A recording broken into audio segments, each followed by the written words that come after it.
Fight!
Alright, I think I'm good to go. I think I'm on. So hello everyone, this is Papercut Radiation here. Gonna be participating in another tourney.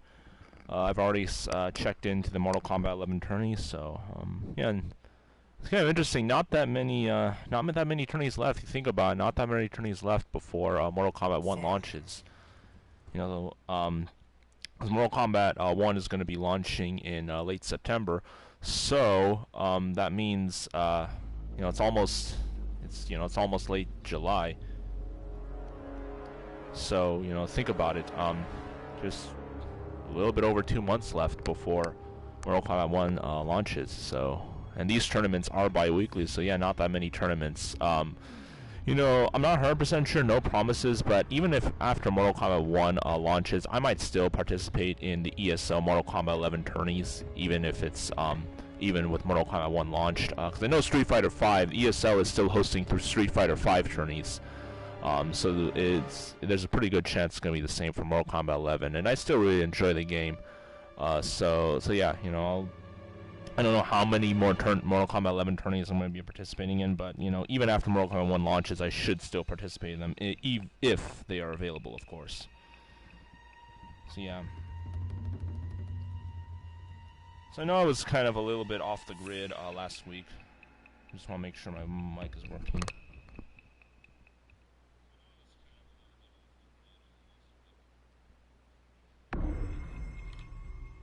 Alright, testing 1, testing 2. I want to make sure this thing is working.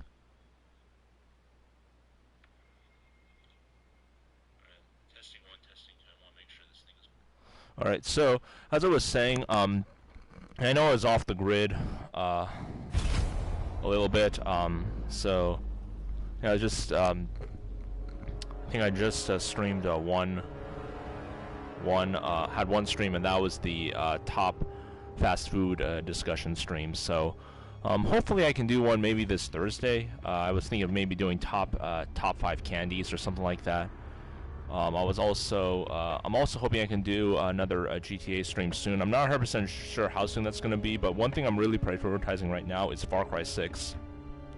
I know I streamed Far Cry 6 I think about like last week, and then I was kind of stopped streaming that, but I just want to guarantee you I am going to keep playing the game. I am going to finish the main story. I'm probably not going to complete all of the side missions, but I promise you I will finish the main story, and hopefully I can do that before the end of July. I'm pretty sure I should be able to do that because they're only like, let's see, there's 1, 2, 3. So I already did the introduction and all that. So I think there's like 1, 2, 3, 4 more chapters. So I should be able to get it done before the end of July. And then I also have some other single-player games in mind that I'm going to play.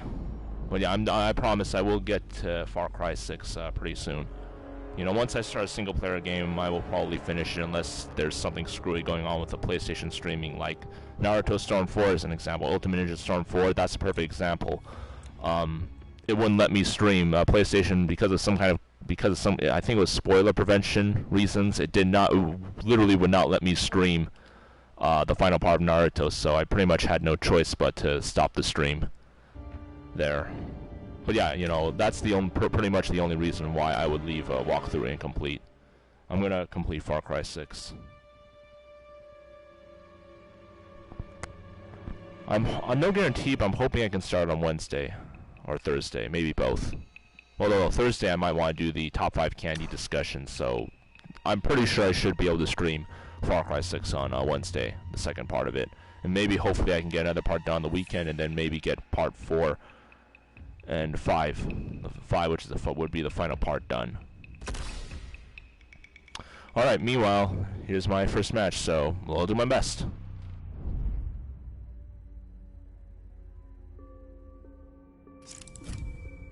Sub-Zero. Sub-Zero.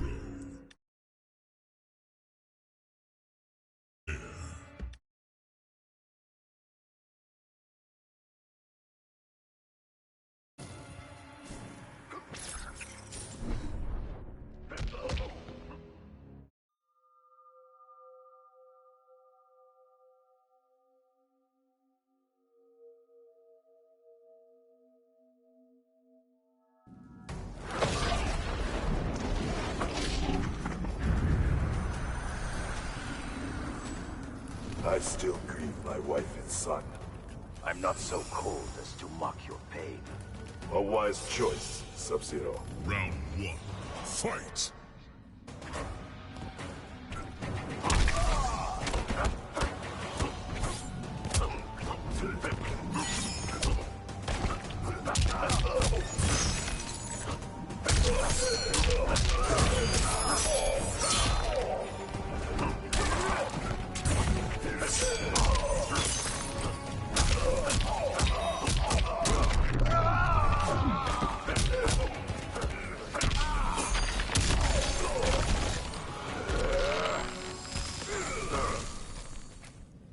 Round 2.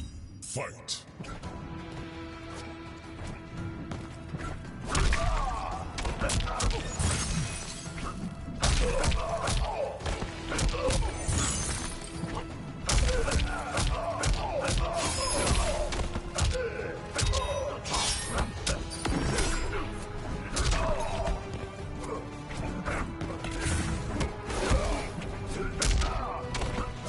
Finish him!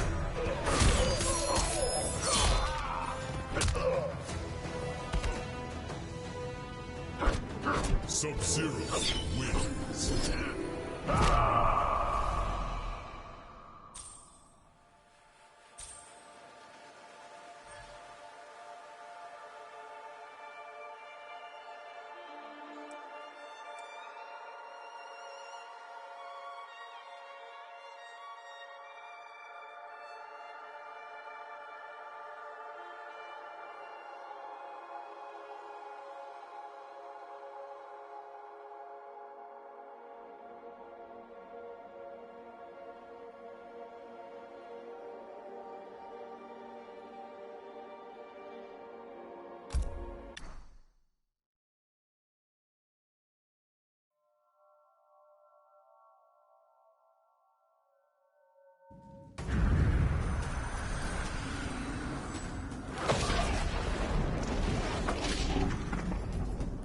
You are a revenant once more.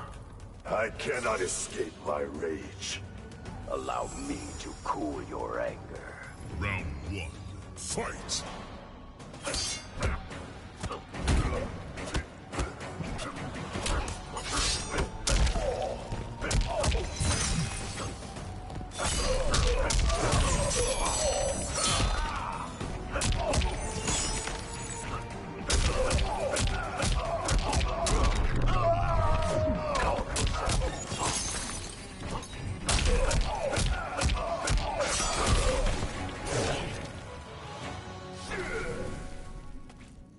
Round 2. Fight!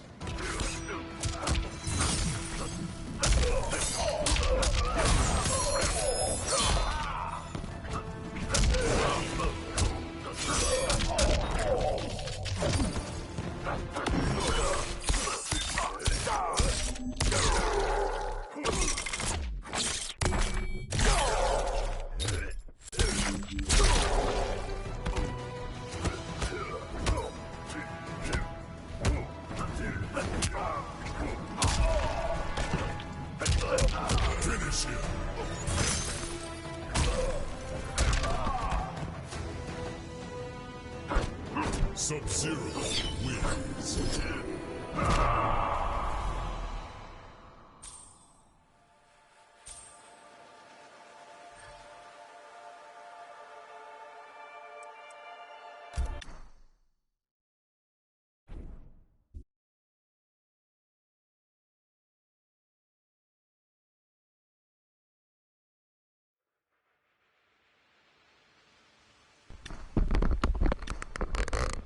Okay, well that takes care of that.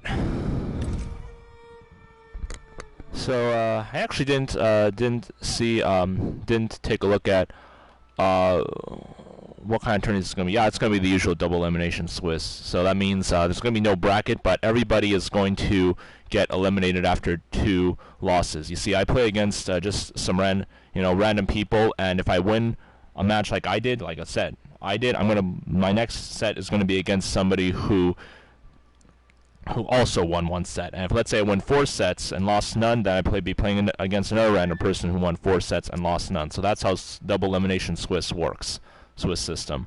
I call it double elimination because, and they call it double elimination because if you lose 2 sets, you're gone. You can't participate in this particular tournament anymore. You're eliminated. So, but the thing though is that if, let's say, everybody stops after 8 sets. If, let's say, I happen to win 8 sets, then doesn't matter how many I win, I'm done after playing 8 sets. If, let's say, I win 7 and lose 1 set, that's it, I'm done. If I win, 6 sets and lose 2 sets, that's 8 sets total. Now, if let's say I win 5 sets and then lose 2 sets, that's 7 sets totaled. But that means though I'm eliminated because I lost 2 sets. So that's how it works. Well, right now we have about 329 participants so far. So, for why am I saying so far? Well, that's what the tourney is. They don't let people join in the middle of a tourney.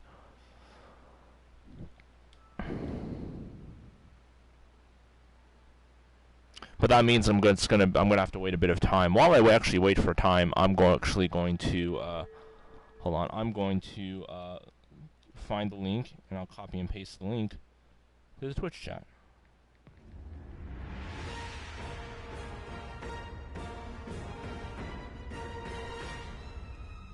As I said, I know everybody is into Street Fighter 6 right now. Well, not everybody. Well, I know a lot of people are pretty much into Street Fighter 6 right now. That's like the main focus. And, I respect that. It's a good game. I respect it. But I'm still going to play Mortal Kombat 11. That's still, the game I have the passion for in the game series. Street Fighter is that kind of series where I do think it's a fun game to play. And I definitely respect the series. And I definitely understand why people play it. But I just don't have the passion for the series like I do with Mortal Kombat and Tekken.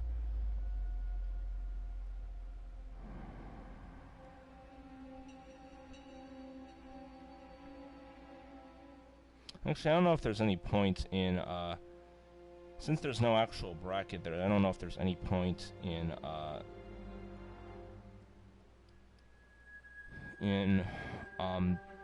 posting the link, but I'll still do it. This is just rankings, see where we stand. So what I actually just did on the Twitch chat, I'll tell you what I just did. So what I just did was I did post the link. It'll take you to the rankings. You'll see where I stand. Obviously, just look for Paper Cut Radiation. You'll be able to see it. So yeah, and.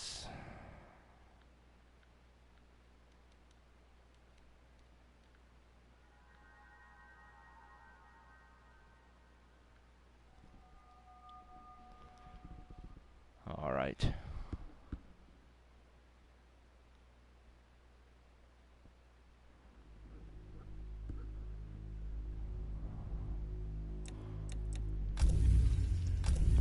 I already sent my other stream. I'm not sure if it's the best idea to give lessons because I don't know how much of what I teach is going to apply to Mortal Kombat 1.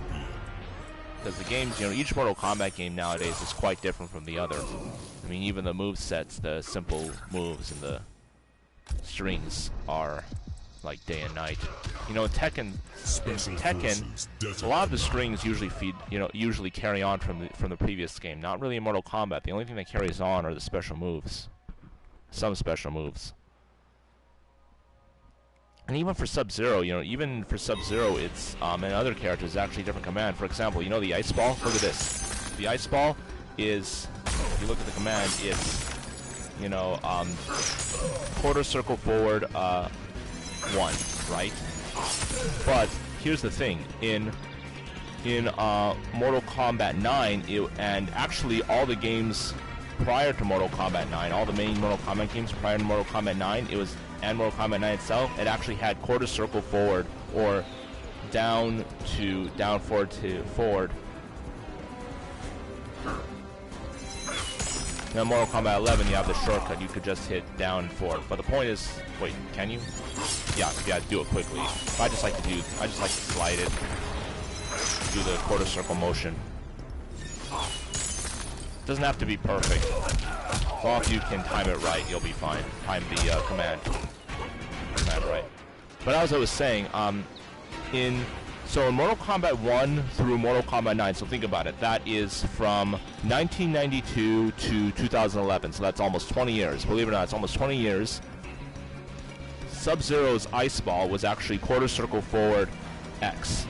Or actually, that's on the controller pad. Quarter circle forward 3. That's what it was. And then Mortal Kombat X, they decided to change that into quarter circle forward 2.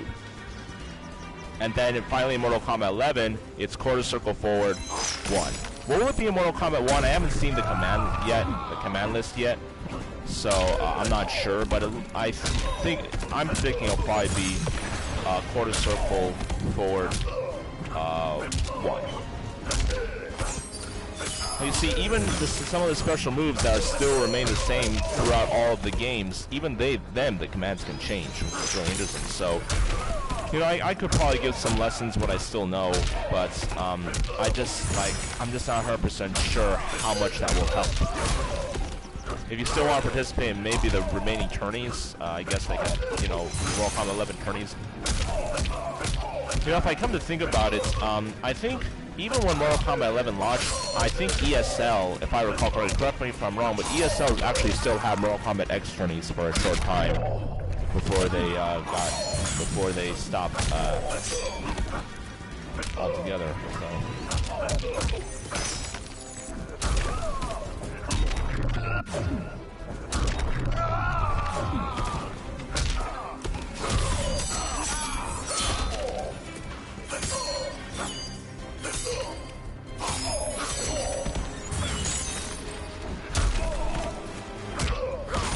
So here's one particular move I don't think I've ever talked about. I'm gonna have Scorpion here block. Whoops.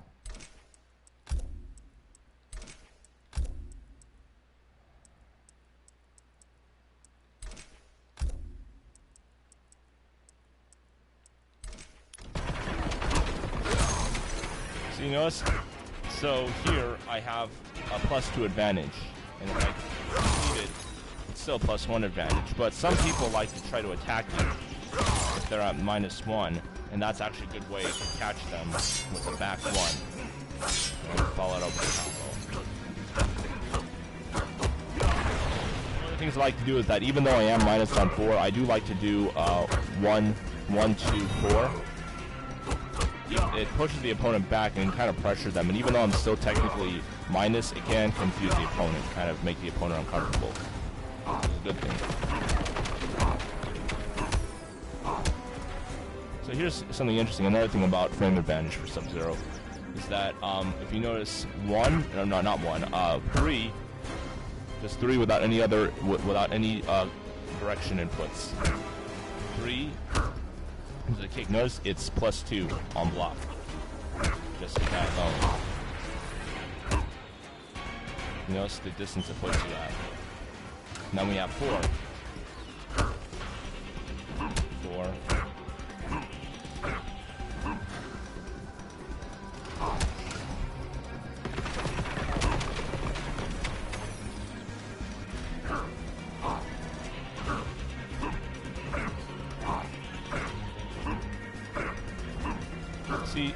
See, I would say 4 maybe could be a good anti-air movement, but if you notice that the startup is like 9, so maybe this might be a good anti-air, but we might as well do the uppercut. So in all honesty, I recommend just doing this. And secondly, I would only honestly do the 4 frame advantage if you were using that as a string. A lot of Sub-Zero players like to do that, and I think it's a good strategy. Let's say, for example, I don't really do this,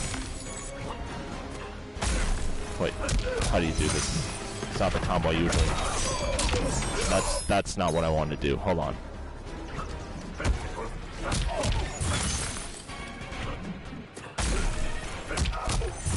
See, a lot of players like to do this.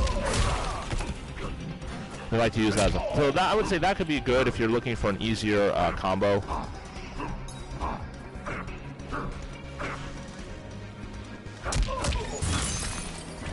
Or if you want to connect it to a fatal blow, may not be a bad idea.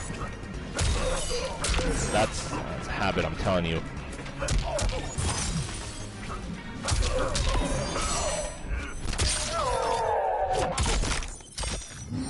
Show you how much damage that can do. So what if you do it with a combo I like to use? Let's say in a scenario where you don't want them to do the breakaway. You know, it's interesting. I didn't know that. Hey, that's something new I learned. What the heck? Hey, I learned something. I think I just learned something. See, I'm teaching myself right now. Wow.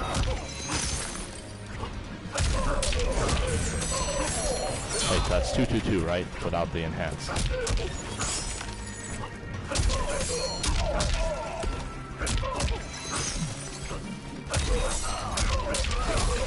Oh, 234. Interesting. So I would say, yeah, it's useful. It gives more damage if you connect with a Play-Doh blow.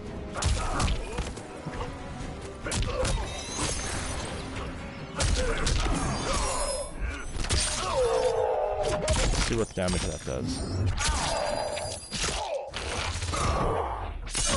Oh, you know what? I must have done... Oh, never mind. Okay, I was being an idiot for a moment. Let's see.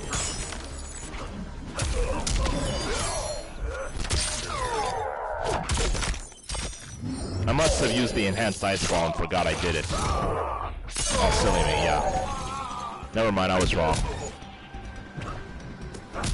But yeah, if you're struggling doing a combo, this is a little bit easier. Even though you may not get as much damage, by all means, you know, use the easier version if you're more comfortable with it. You'll still, it's better than dropping a combo.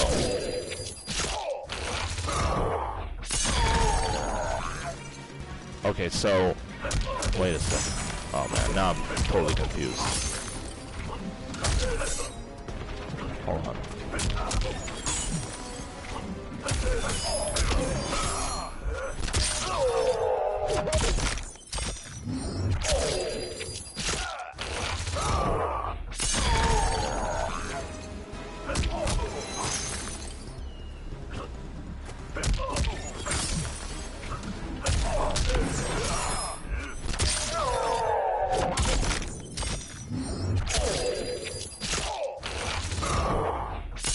So it does provide more damage. Okay, going back and forth here, but yeah. So you just saw right now that particular combo, it does provide damage. Wish I known this earlier. Well, better late than never. Even though I don't think this is going to be useful in Mortal Kombat 1.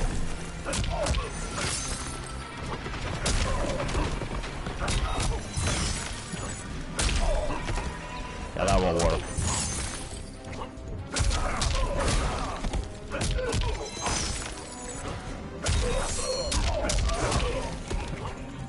That's 34, right?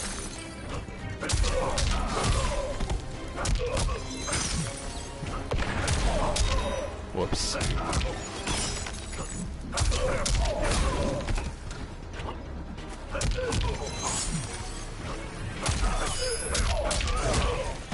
Of course, because you have the last hit from the string.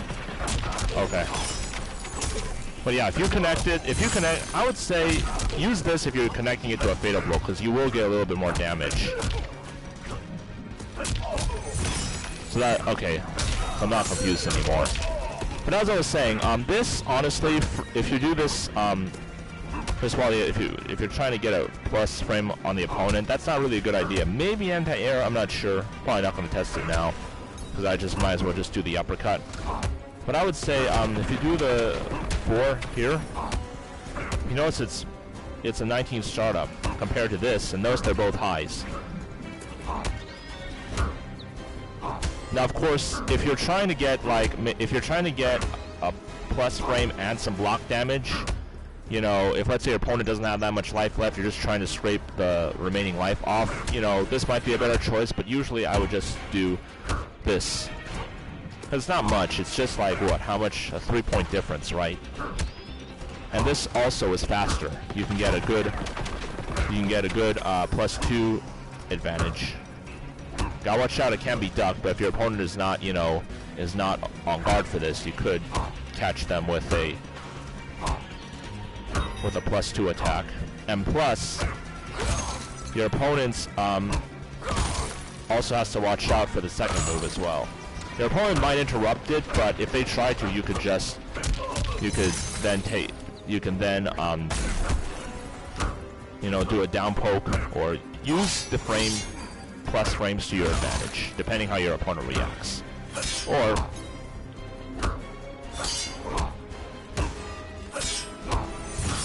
that's essentially a 12-frame startup, because even though this is +14, remember, if you do it off of a frame advantage, you know, it's essentially a plus 12, not plus 12, a 12-frame startup. So I'm gonna get my opponent to stop blocking, actually. See, it's a 14 on hits. Like, you know, most attacks are gonna be plus on hit, but you should finish the string, because there's no guarantee. Just because you're at a frame advantage, there's no guarantee you're actually gonna be able to land a combo, get some damage. So yeah.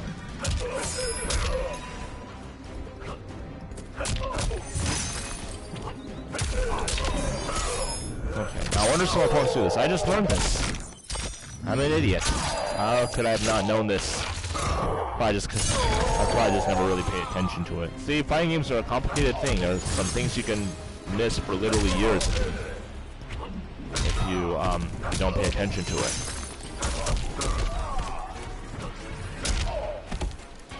I'm gonna try a little experiment here.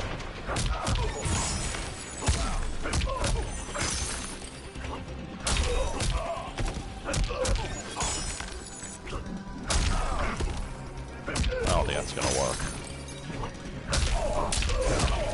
Oh wait, maybe it will.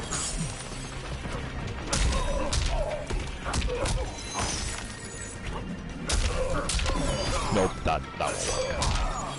That was a little too ambitious. Oh, here is also a fun fact about Sub-Zero though.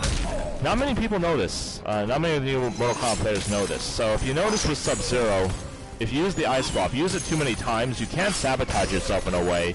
But, you know, obviously if you freeze your opponent, you can get a free combo. But you only get like 45 points of damage, which is very little if you accidentally spam the Ice Ball too many times.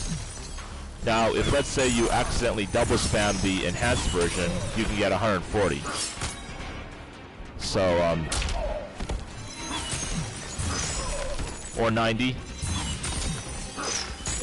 Or 95. So it's still not that much damage compared to what you can do off of a combo. So you do have to be careful. Make sure you don't spam the Ice Ball too much. Don't overuse it. But here's something interesting though. In all the Mortal Kombat games, and this is actually a very recent change, but in all the Mortal Kombat games, believe it or not, if you actually overuse the Ice Ball, if let's say you accidentally threw an Ice Ball while your opponent was frozen, your opponent would actually then become free of the ice of being frozen, would be completely free to move, and then you would actually become frozen, which is, I think is kind of interesting. It actually, well, I think, you know, those old Mortal Kombat games, like, it really discouraged you from overusing, or some people like to call it spamming, the Ice Ball. You see, in Mortal, you obviously still get punished, not punished in fighting game terms, but the point is, you still get a consequence for overusing it by missing some potential damage. But in the early Mortal Kombat games, you'd freeze yourself, and then you'd be vulnerable to getting launched in the air, and your opponent could get free damage right then and there. you could easily sabotage yourself. And believe it or not, I'll tell you how recent this is. This was actually the case. So of all the Mortal Kombat games, right, there are a total of 11, soon to be 12 main Mortal Kombat games. It's only been since Mortal Kombat 9 where you wouldn't freeze yourself if you hit your opponent with an ice ball twice in a row. In Mortal Kombat 9 was the first game where if you hit your opponent with an ice ball while your opponent was already frozen, it would just lose some damage. Your opponent would get unfrozen, you still get damage, but you wouldn't freeze yourself. But even in Mortal Kombat 8, which is Mortal Kombat vs. DC, you would actually freeze yourself, and that was launched back in 2008. So think about it. Mortal Kombat 1 was launched in 1992. Mortal Kombat 9 launched in 2011, right? So that's nearly 2 decades, 20 years of the mechanics being where you could actually freeze yourself. You could actually sabotage yourself by using too many ice balls. If you don't pay attention to right away that your opponent is frozen, if you just constantly spam ice balls, you could easily sabotage yourself. But meanwhile, I think I better get ready. I notice it's almost time to face my next opponent, so...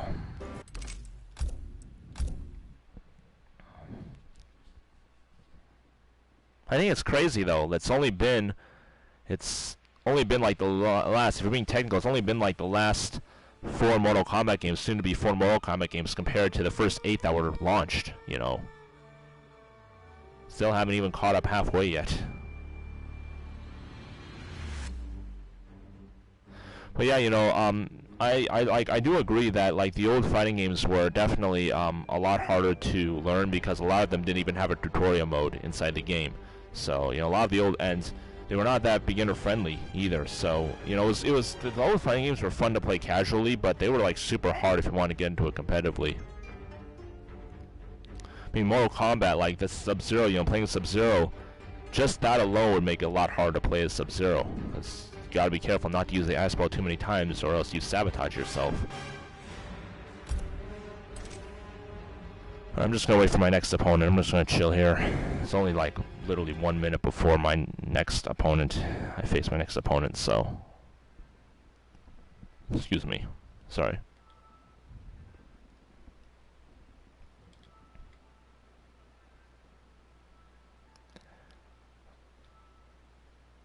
You know, it's interesting. We have an odd number of players checked in, so someone's obviously going to get a freebie, a free win, or a buy.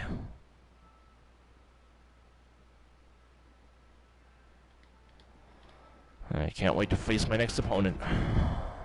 Alright, I should be getting a notification any minute now.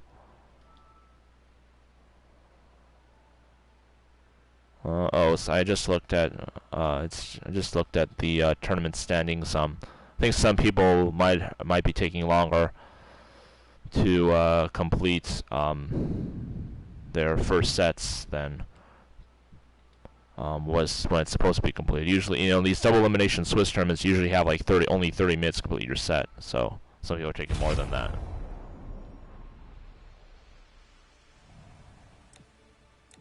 I guess with no less than I could just start a little discussion though. So I think that I am looking forward to Mortal Kombat 1. The Cameo Fighters looks interesting. I think it's that kind of thing where it can be really good if it's executed right. I never really like to judge a game until I actually play it. I've literally have not played Mortal Kombat 1 yet, so you know, I am looking forward to that game. But we'll see how the Cameo Fair is going to do. The story looks like it's going to be really good, though. And they're finally bringing back the original Sub-Zero. You know, Bi-Han, who's supposed to be the older Sub-Zero, the other Sub-Zero, who's obviously in the Mortal Kombat story more evil. He actually played as that version of Sub-Zero in Mortal Kombat 1, but then from Mortal Kombat 2 and onward, you played as Kuai Liang, who is the younger Sub-Zero. And you actually played as Bi-Han in a spin-off called Mortal Kombat Mythology Sub-Zero as an adventure game based off the Mortal Kombat story. You play as the original Sub-Zero, Bi-Han. And Bi-Han is also Noob Saibot in Mortal Kombat 2 and onward.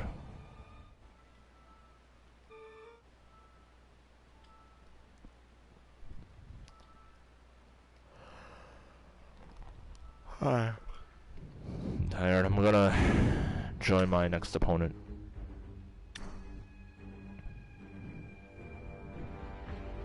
I'm gonna mute the mic now.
Sub-Zero.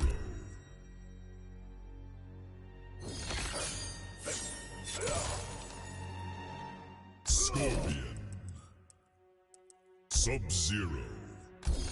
The Hourglass.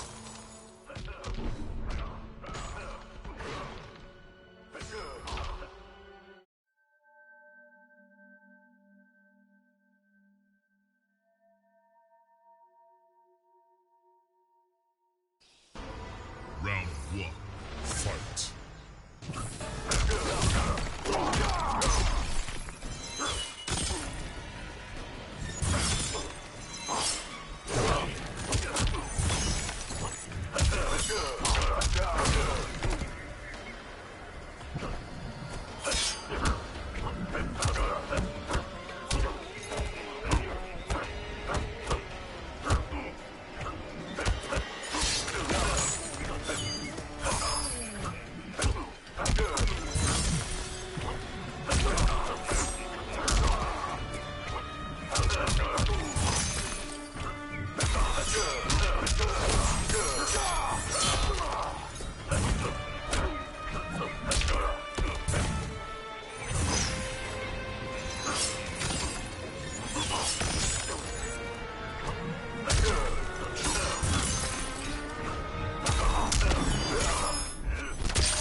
Round two, fight!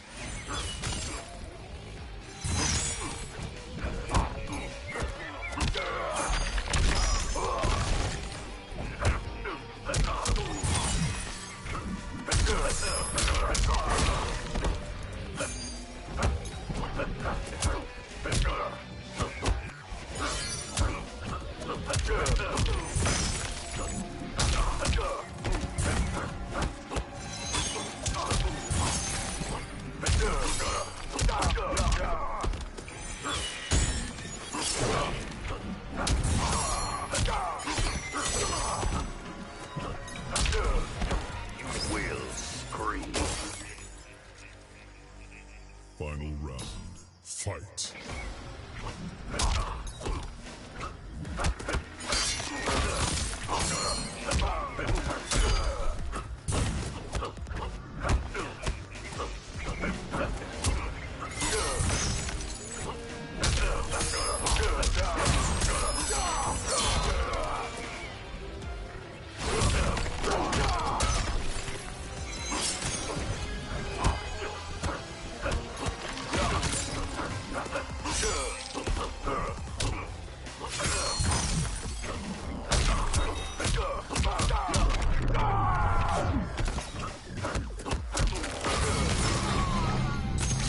Brutality. Ability to freeze. Sub-Zero wins.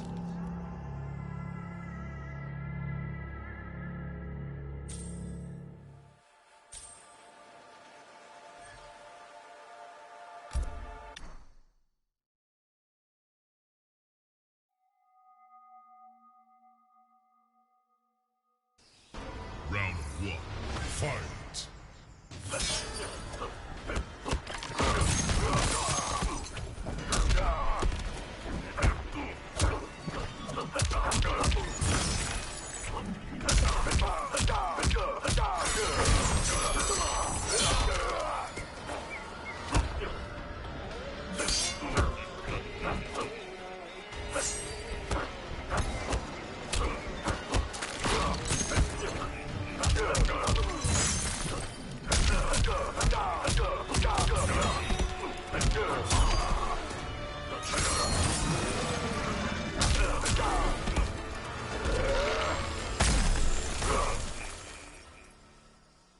Round two, fight!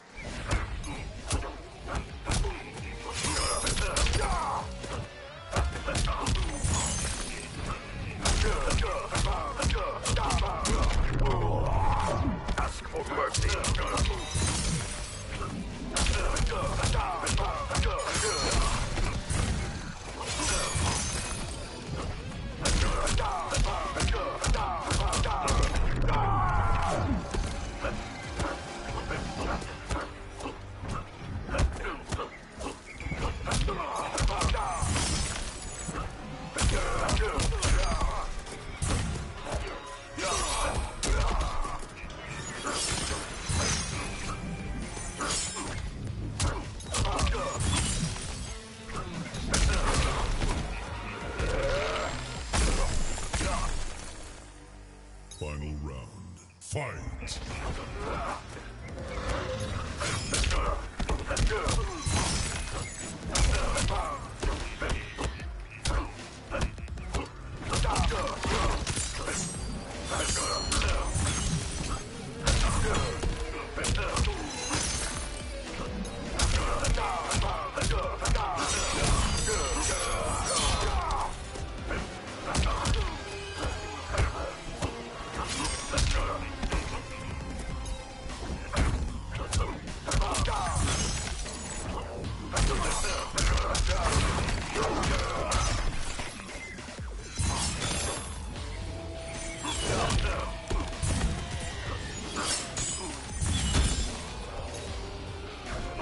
Finish him!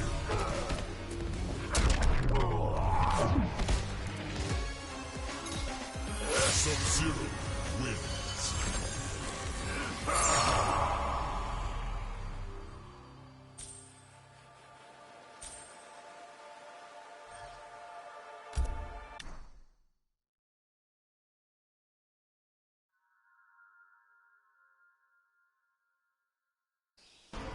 Round 1. Fight!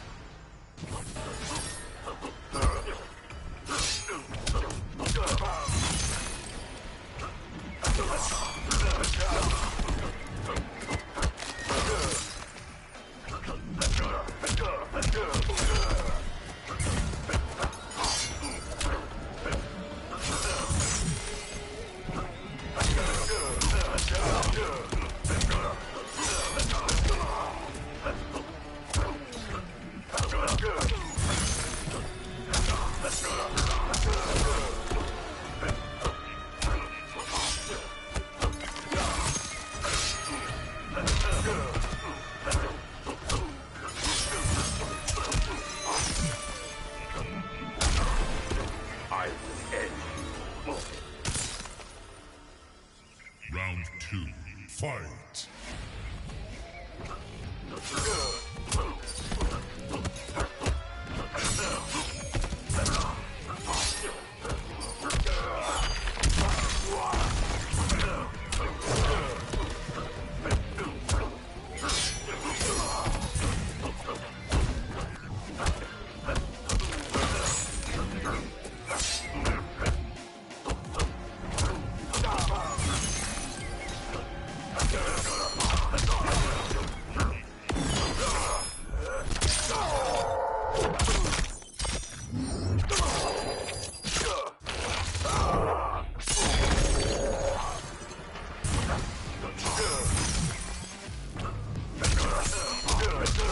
Finish him! Sub-Zero wins.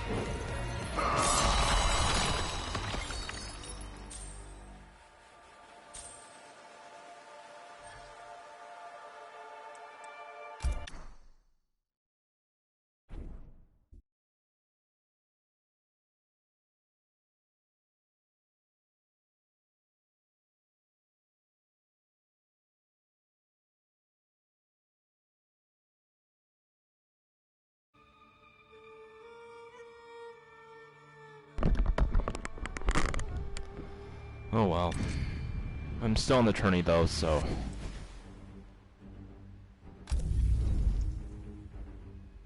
it's not all bad. Hey, I'll be right back.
Fight.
Fight.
Fight.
Alright, I'm back.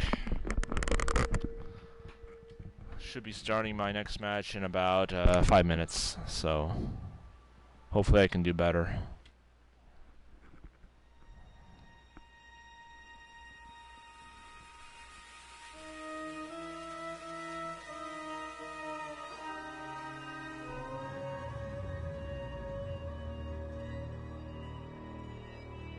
Hold on a second.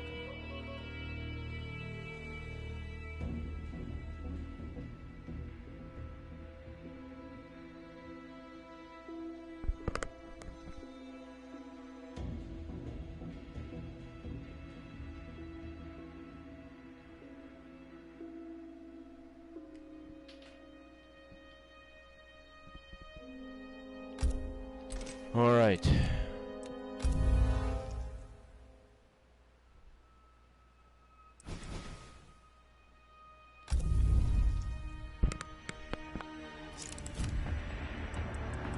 I don't know what there is to teach in 5 minutes, though. Sub-Zero.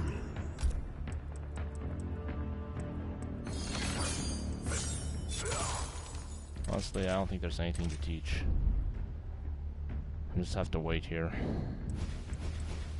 Regarding Mortal Kombat 1, I think it definitely looks promising. There are rumors at the Comic-Con event. I think some kind of, yeah, what was it? I don't want to name it wrong. I think it was a San Diego Comic-Con event.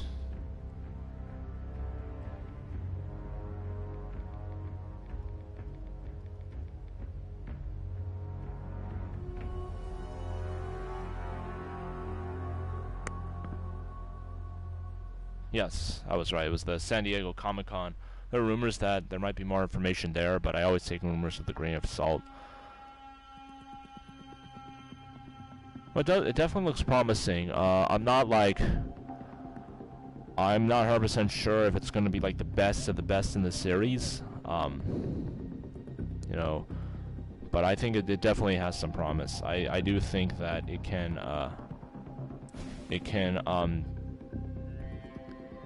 be a really good game. I mean, NetherRealm, think about it. Ever since the reboot trilogy, NetherRealm has never made a bad game. You know, Injustice 2, Mortal Kombat 9, Mortal Kombat X, Mortal Kombat 11, none of them were. Even the people who don't like it, many of the people who don't like it, I would even venture to say even most of the people who don't like any of the reboot games don't think it's a bad game. In my personal opinion, I don't think any main entry Mortal Kombat game has actually been bad. You know, obviously the first 3 Mortal Kombat games are good. Mortal Kombat 4 I personally consider the weakest, but even then I don't think that's bad. Mortal Kombat Armageddon, I would say that the one thing that keeps it from being bad, in my opinion, was the Conquest Adventure Mode. The Adventure Mode game was pretty good. I thought the Creative Fatality was a little bit on the cheesy side. I didn't really like that. I thought the kart racing was a little bit, honestly, it was a little more weird than fun. And the combat gameplay was just way too bloated. I mean, I can't believe it. 60 characters, and each character had like only 2 fighting styles, and you know, some characters are more powerful than the others. It was a complete mess. In my opinion, the stage and the gameplay felt like a downgraded version of Mortal Kombat Deception. But the one thing I think that kept it from being a bad game was definitely the Conquest Adventure Mode. And then Mortal Kombat vs. DC, I know a lot of people did not like that game, but I thought the gameplay itself was kind of interesting. It was adventurous. I like the stage transitions, how if you go from one place of the stage to another, there's kind of like a mini game in between, and then there's a grab where you can grab someone, you play a little rock, paper, scissors game. You know, I thought it was interesting experimentation. And, you know, the story mode was, I don't know, a little cheesy, but it had some good moments. I think for a low-budget game, because you have to remember, Mortal Kombat vs. DC Universe, it was the last game made by Midway, and at that time Midway was just about to go broke. They were about to go out of business. So they were having very big financial problems, and I think considering all of that, I think Mortal Kombat DC Universe wasn't such a bad game, honestly. It definitely wasn't a legitimately good game, definitely not a good game, but it wasn't a bad game either, in my opinion. And in my opinion, it also looked like it was more of an experiment for Injustice 1 and Mortal Kombat 9. It's like, if we didn't have Mortal Kombat vs. DC, I don't know if Mortal Kombat 9 would have been as good.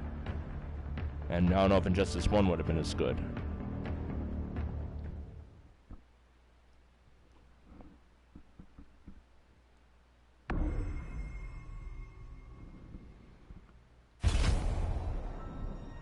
Okay, looks like I got my next opponent up.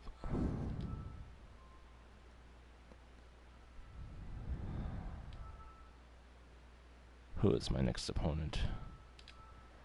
Alright, I'm gonna mute the mic.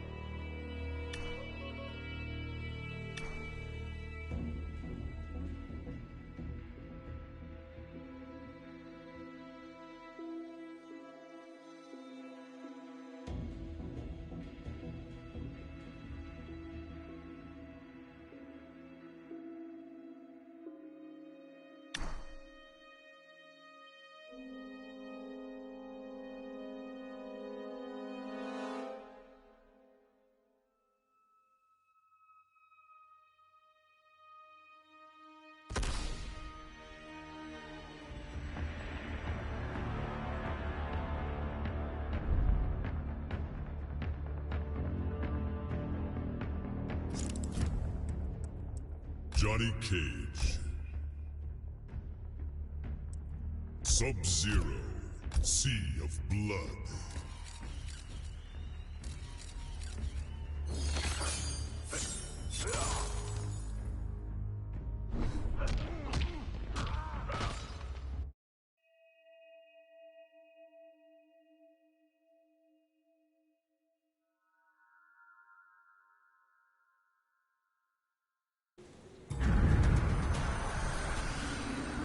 CageCon doesn't exist without me. They can pay.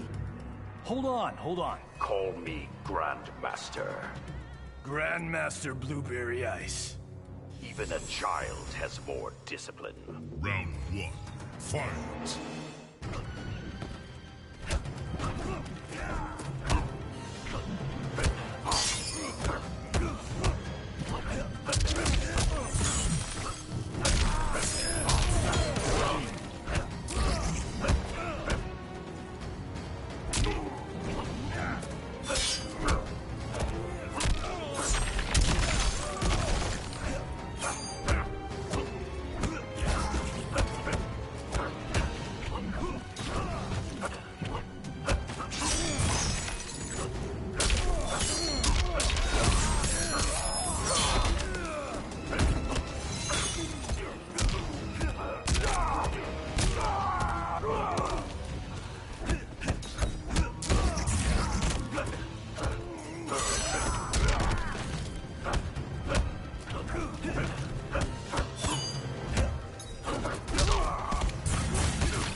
Beg for your life. Round 2. Fight.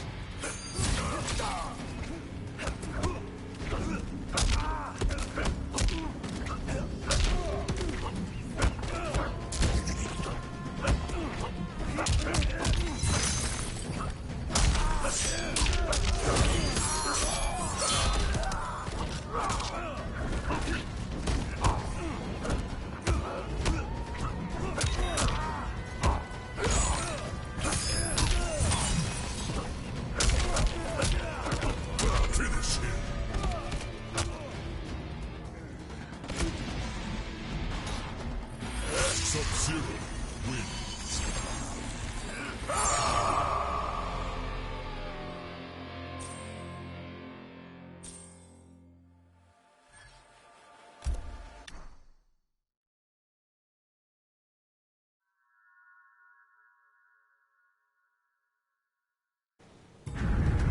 Round 1.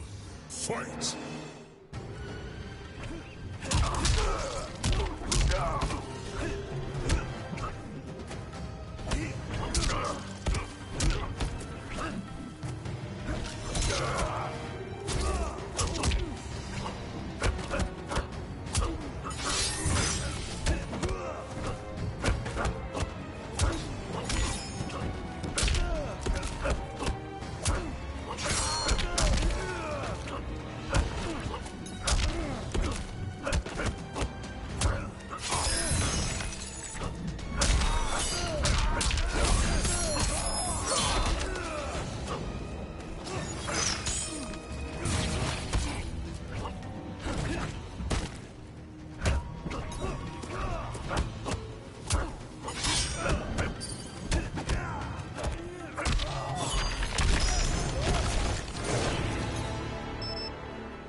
Round 2, fight!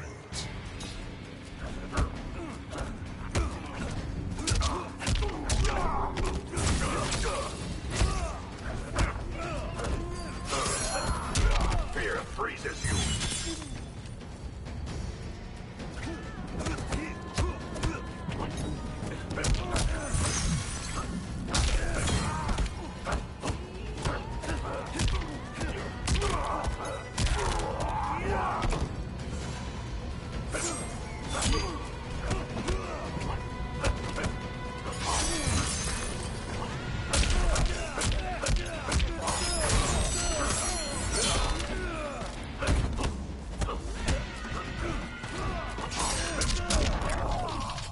Finish him!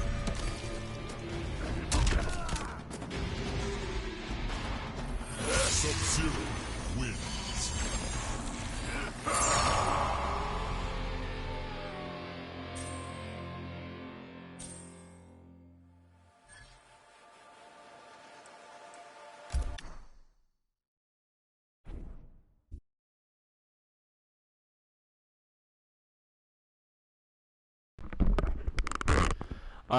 Obviously I still won, but honestly I don't mean to sound like so pessimistic, but I'm not satisfied with how I did, even though I still won, because I still dropped way too many combos and strings, especially one by the jump kick. So I gotta do something about that. You know, I was lucky that the person was not like super at a super advanced or champion level, because really good players would have destroyed me because of all of this stuff I dropped. I gotta really like start practicing, get into the rhythm of using those combos. So if you notice, every time I caught my opponent, I should always assume that I'm going to hit my opponent and get ready for the follow-up, because if you notice, I would just forward dash and drop the combo. That's not good against super advanced players, because against super advanced players, you don't get that many opportunities to get damage. So you better make the use of it while you still can, otherwise you're going to get destroyed. You just gotta... Or if anything, if let's say you land early, try to catch your opponent, pressing a button, and if let's say you're trying to catch your opponent do an anti-air move, land the kick early. But the problem is, if you land the kick early, you won't be able to, depending on the distance you are, you won't be able to get that full combo. So sometimes it's better to just do this, safe sake. You may not get as much damage as this, but it's a 50-point difference, but still better than dropping it, better than a simple kick.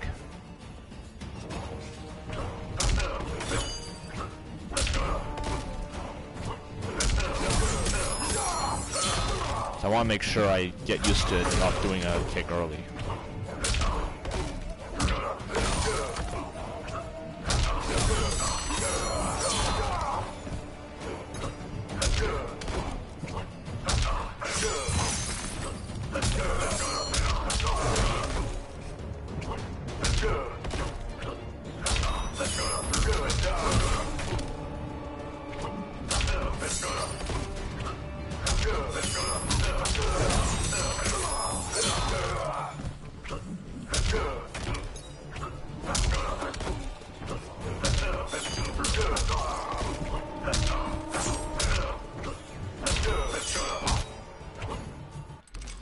I gotta do something about that.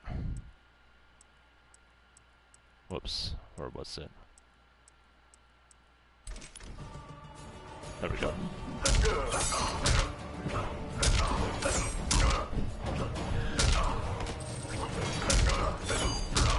Yeah, I'm not fast enough. It's impossible if you take that early to follow it up with a full combo, but you can use the shoulder dash if I'm quick enough.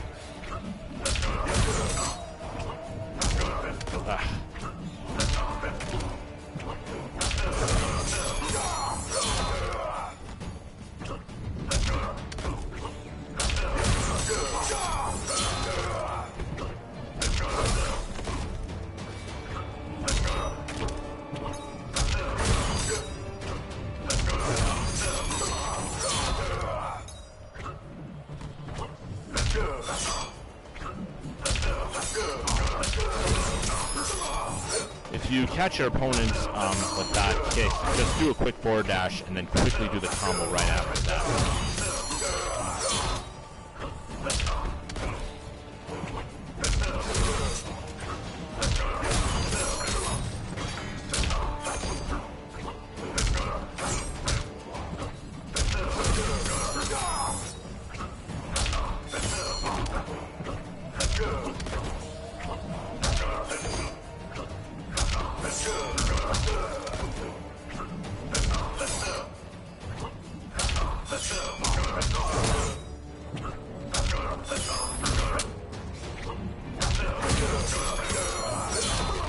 Like in baseball, sometimes it's better to go for the one out instead of risking a double play and getting no outs.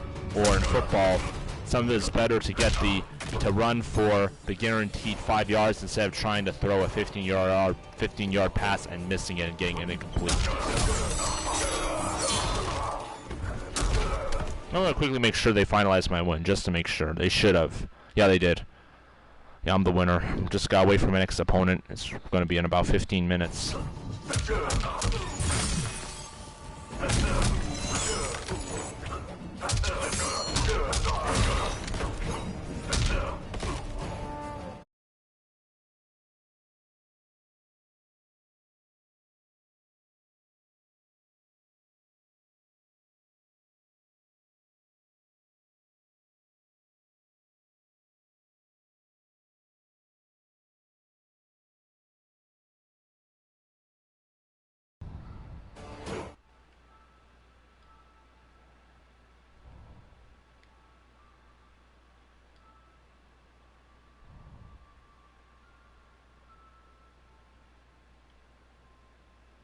Hold on a second, one moment, please.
Alright, I'm back.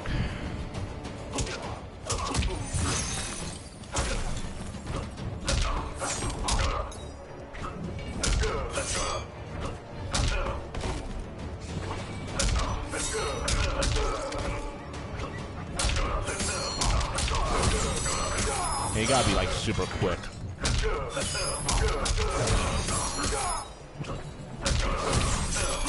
This is just as good too. See, that's the thing, is that I think if you had more time to do the slide. If I had a variant that had Sub-Zero slide, I could just use the slide. But with a shoulder attack, not so easy to catch someone in the air. I gotta be quicker. One of the things that makes Dead of Winter a little bit tougher to use. Even though, in my opinion, it's more useful. In my opinion, everyone is different.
Hold on a second, I want to test something.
That's not. I have it on easy crush as well, so.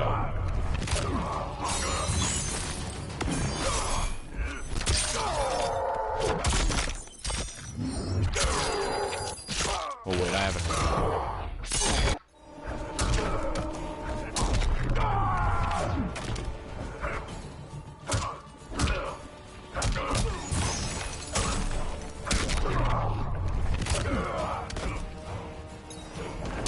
Shoot.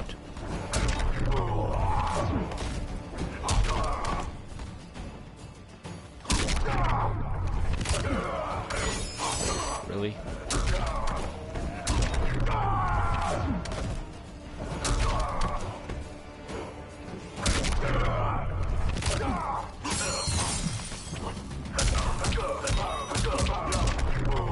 $457, nice.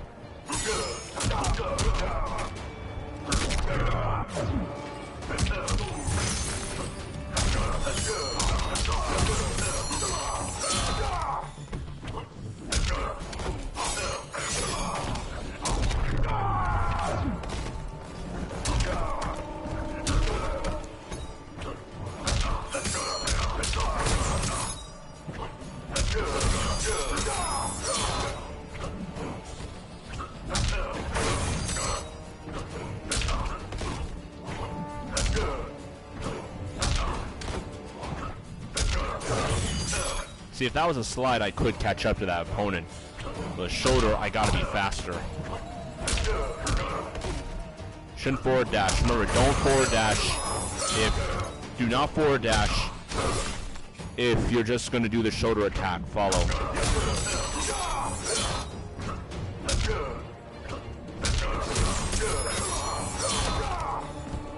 Just press down, back, not down, back forward. 3. Back forward 3.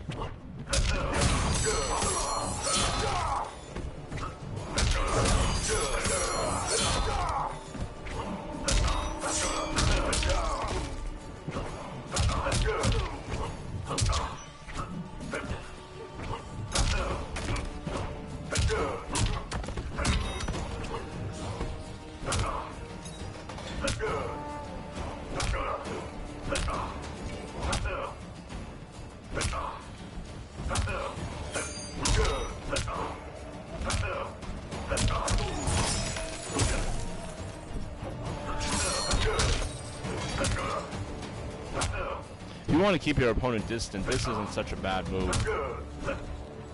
Down 4. All characters have something like this. You'll back your opponent away and it successfully hits.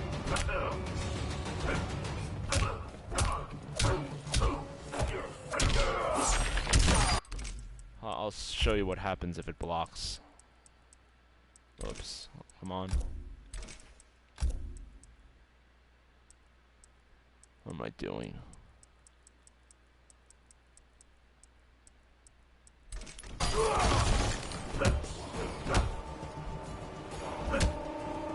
See, you'll keep distance even though I'm at a huge frame advantage. Of course, I could do this with Sub-Zero as well.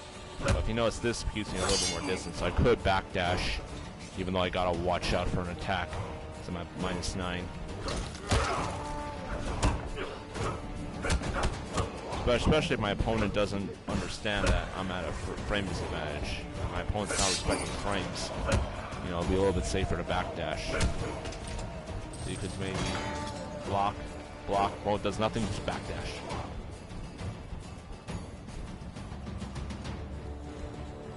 There was some way to do a double backdash block to cancel, but you know, it's hard to tell. Like, some people have been wondering if it's like a legit or a glitch.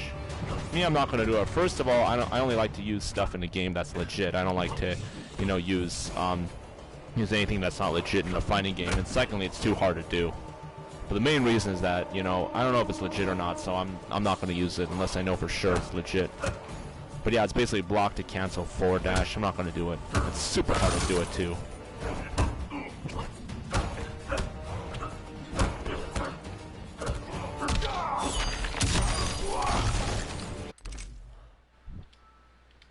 Yeah, but again, like, it's kind of the gray area. Like, as I said, people don't know if it's like legit, it's considered a glitch or legitimate or not. It's definitely something up for debate.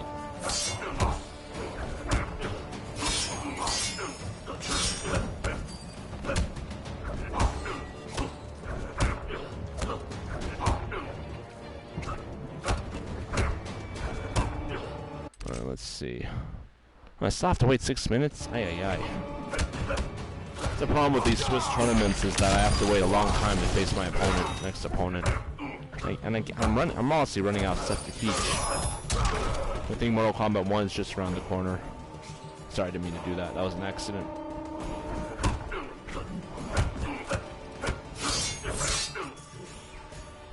Oh, I'm tired.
That's how it usually works, is that the store, it's kind of like a live service store where you use in-game money. You either have to use real-life cash to buy these or earn them, grind for them in the game.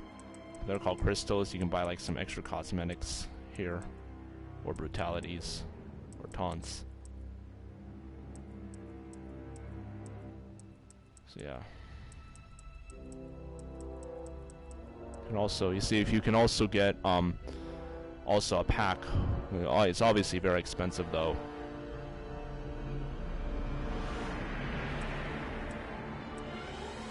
A pack of variety of things for one character. You can also get intros, outros. So Mortal Kombat 11 basically gives you the opportunity to either grind or pay to win. Alright.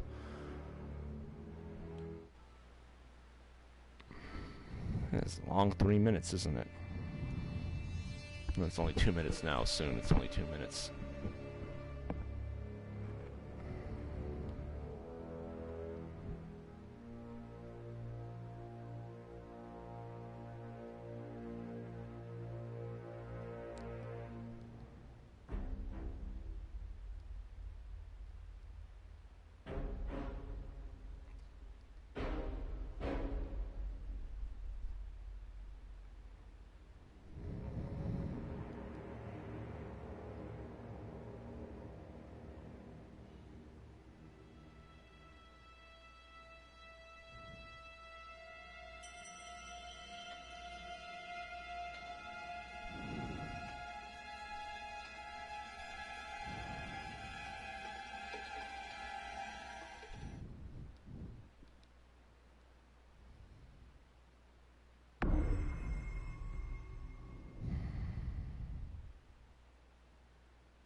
Fight!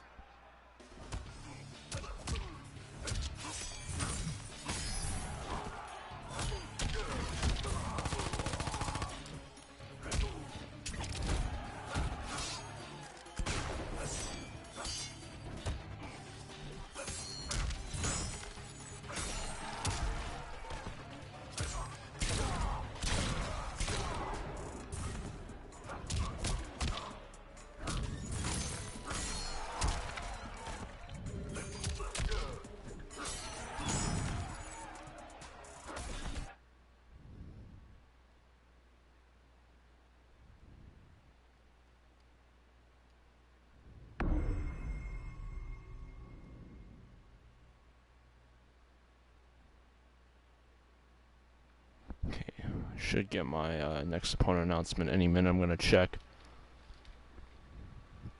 To be honest, I might next time I might do this a little bit differently. What I'm thinking of doing is, if I stream this again, stream another tournament. I'm thinking since these take so long, I think instead I might just stream the actual matches I'm playing. Maybe just record the matches and post them onto my YouTube channel, which I have the link on my Twitch channel. So let's see. See, Tekken 7 goes a lot faster. It's only single limb, and I don't have to wait so long for the next opponent. And plus, there's the bowling mini game to keep the viewers occupied. But here, honestly, I've run out of lessons. I could grant a tower, but I'm not going to do that. Towers, in my opinion, are pretty repetitive and can get very draggy and boring. So, in all honesty, I really only use the tower to unlock stuff. The crypt is a little bit better. It is actually a little bit better, but still, it's that kind of thing where it's fun to play off stream. If I'm on stream, having to talk and say what I'm unlocked, it's pretty much just rinse and repeat a lot with a few new moments. And again, it's good to do off stream, but not on stream.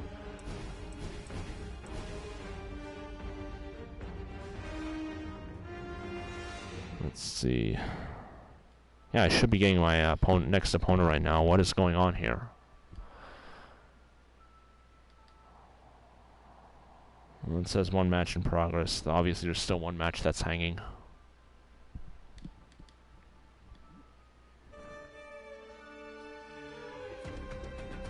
I'm going to mute my mic since I'm probably going to be facing my opponent soon.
Sub-Zero.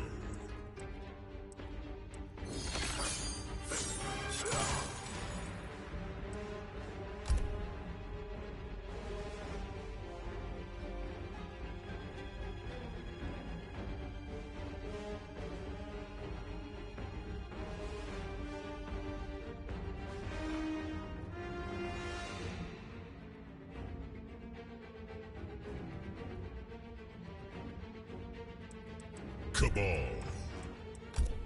Black Dragon Fight Club.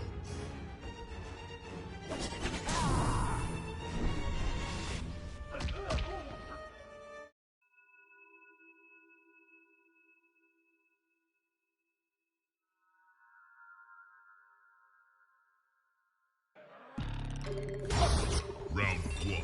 Fight.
Round 2.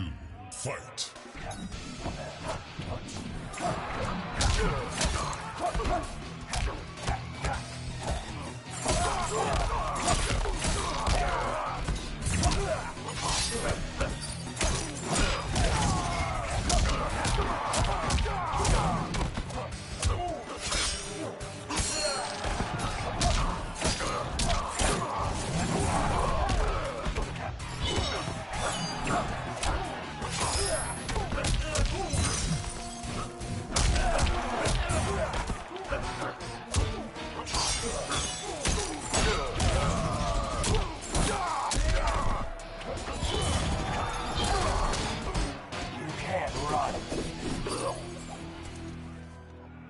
Final round.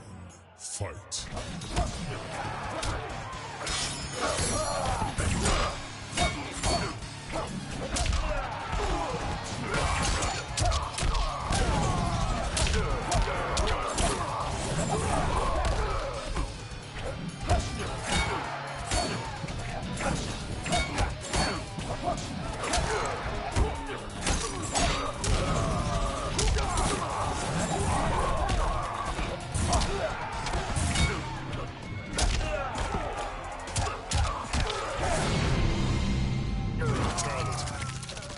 Can't anyone stop me? Cabal wins.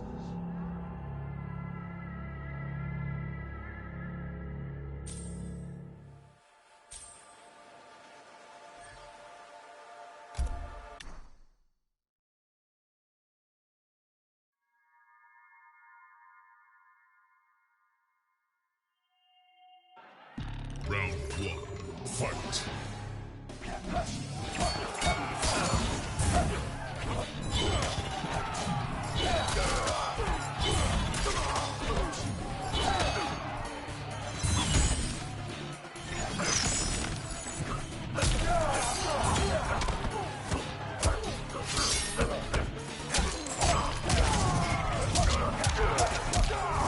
Got the speed.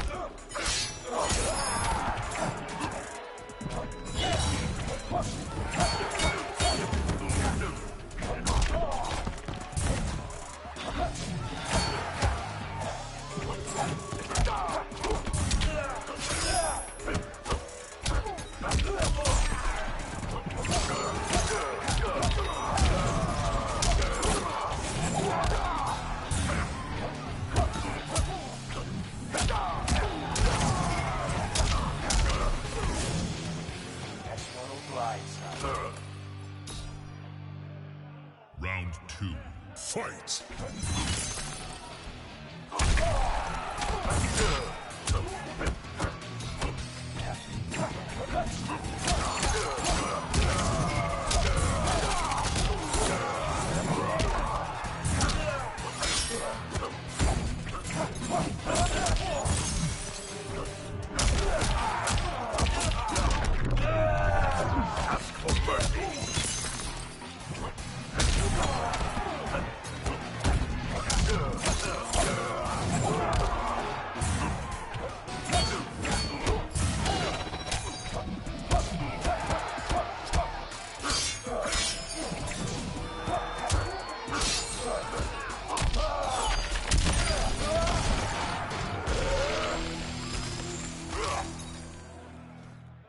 Final round. Fight.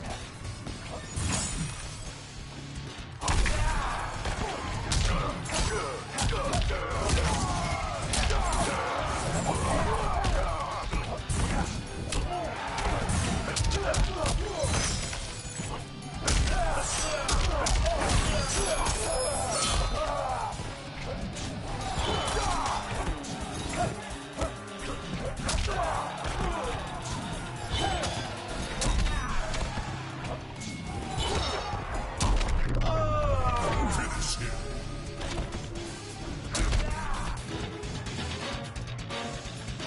Sub-Zero wins.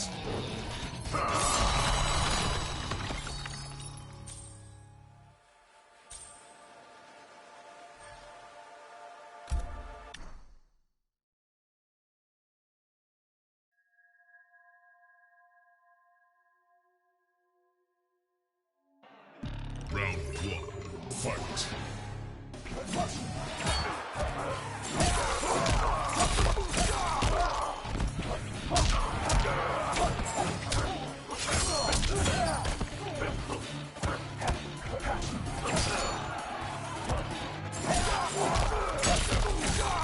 Slice and dice.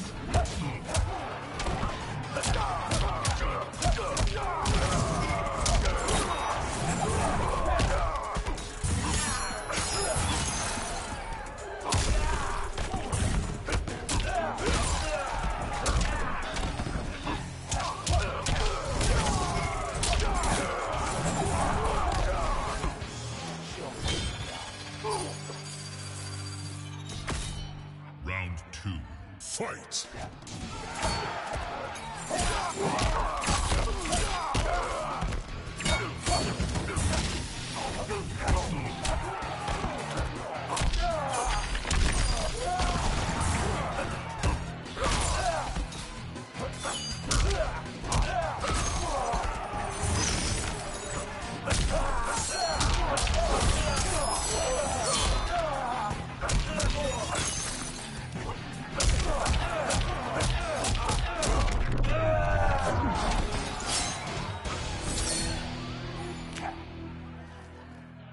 Final round, fight.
Finish him.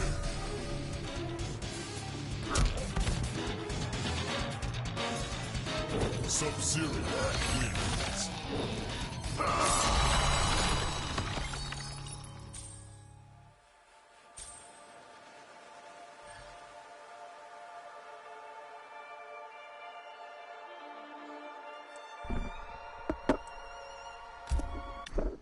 That was plain crazy.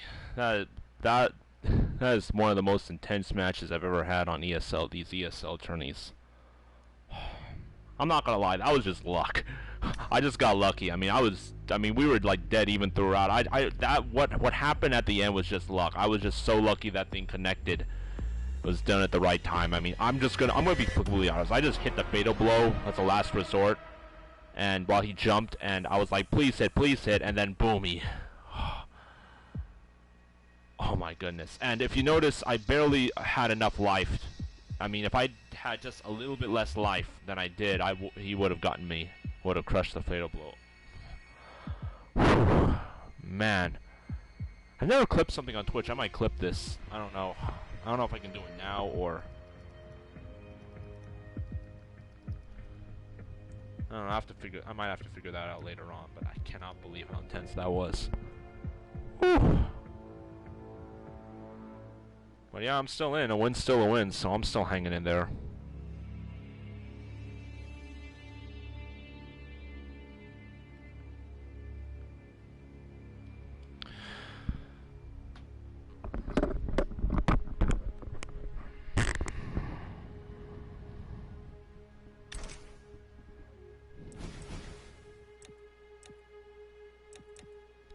Whoever just joined, you missed a very intense match. I don't know if you can rewind the live video, but I recommend taking a look at it.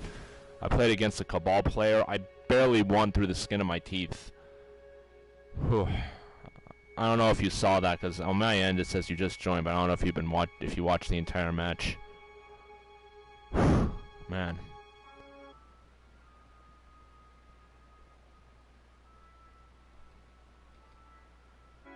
Well,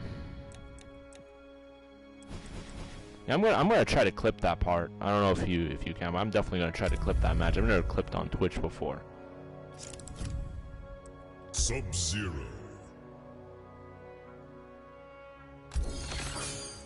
Sub-Zero. I'll try to come up with a lesson.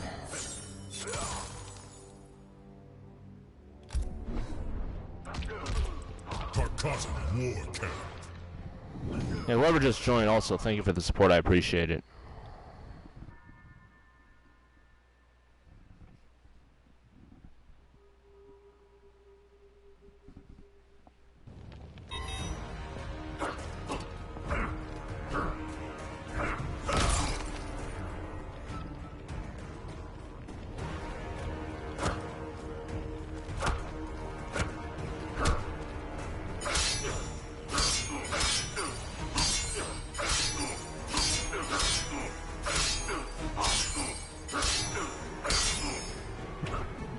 See, here's a move you can use as a mind game.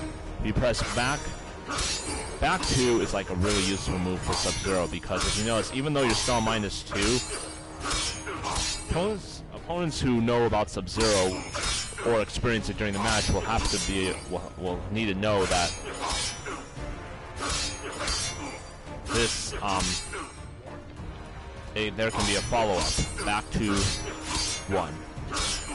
So if you use this and then stop, you can try to give your opponent a mix-up. Or try to grab the opponent if they're on guard for the 1. So it can be a really good mind game. And the best part is that it's a mid. So your opponent can, usually highs like these or this, hot moves that are highs can be ducked. You can duck the move. In fact, I'm going to show you. See? High, you can duck it.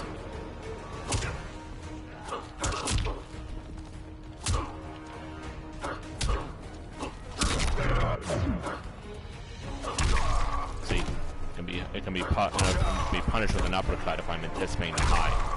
But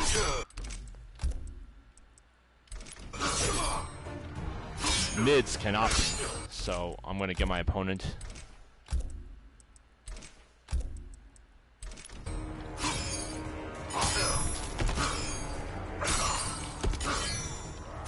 Blocked. It cannot. So that's the best part about it. And if you only have 14 startup, which is not so bad. Considering the fact that's a weapon.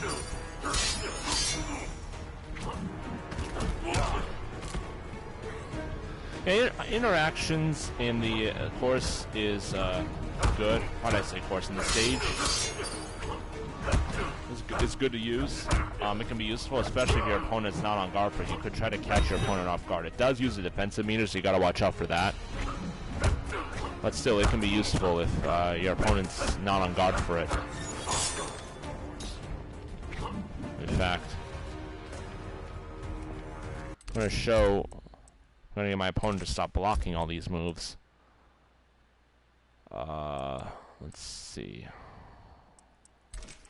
Silly me. How do I do this again? Oh, turn off block mode. There we go. See, look, 100. That's 10% of the life with an interaction. If I catch my opponent off guard like this, look, that's 200. It's not so bad.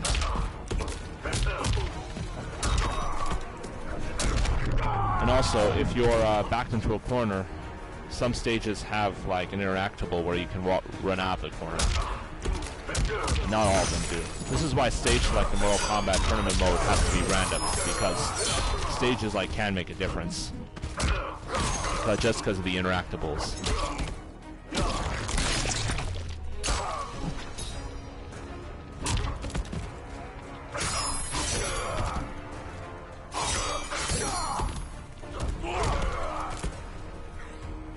See how much time we have left. Oh, we got 10 minutes left before my next opponent.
Oh wow, that's actually connected. Let's see how much damage that's actually going to give. Oh wow, this is going to be a lot of damage. Oh, that's nearly 500 points. That's nearly half your life gone. So yeah, if you want to, if let's say your opponent is backed into a corner, right? Or close to the corner, and he's trying to grab you. So I'll even have, to make it the demonstration more clearer, I'm actually going to have my opponent grab.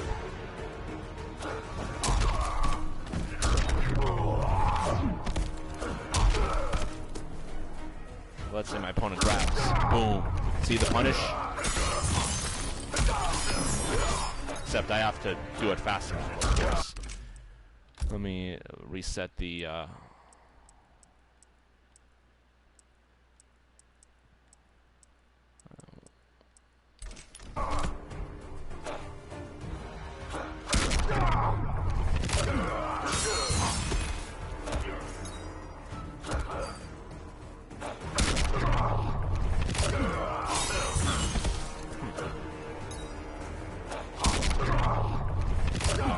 now. Just gotta time it.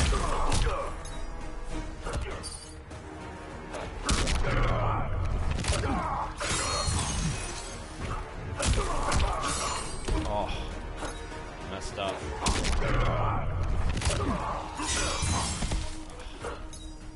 I know I can do it. This is a super hard combo to do. Why did I do that?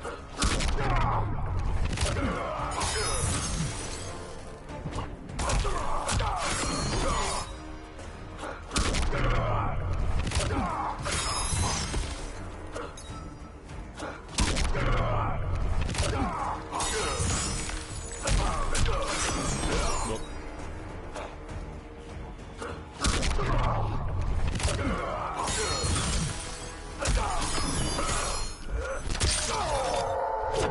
So it looks like it's extremely difficult, if not impossible, to use the jumping version of that.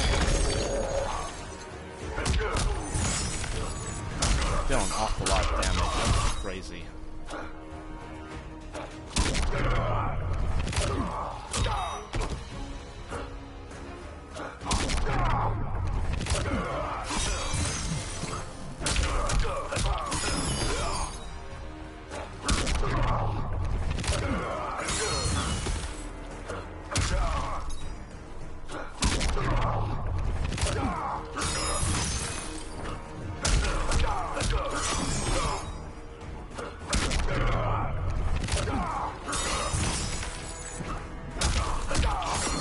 Nope, that was too ambitious. That's too much to ask for.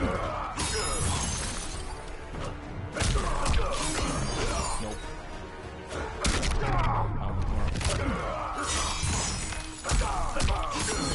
No, I gotta do it right away. I gotta do it straight and cancel the fatal blow right away. I have to be able to full freeze my opponent high enough on the air. In all honesty, I think that looks like the highest amount of damage you can get with a fatal blow. That's assuming you can still have access to uppercut crushing blow. A lot, considering it's literally nearly half the life. I think for certain characters only have like 950 points of life. That's, I think, more than half.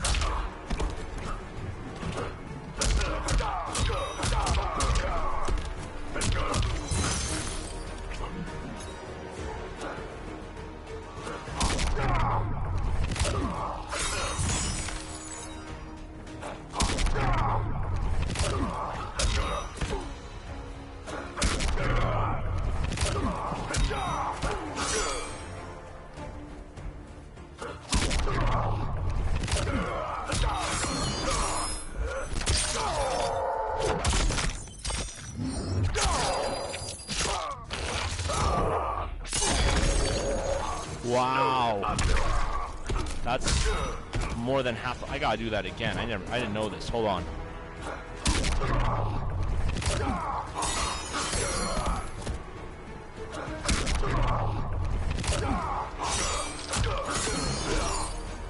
Too bad.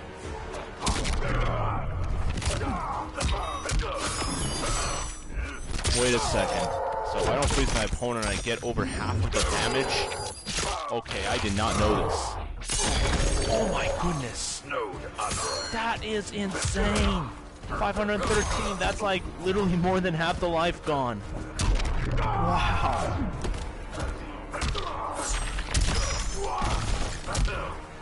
Holy moly.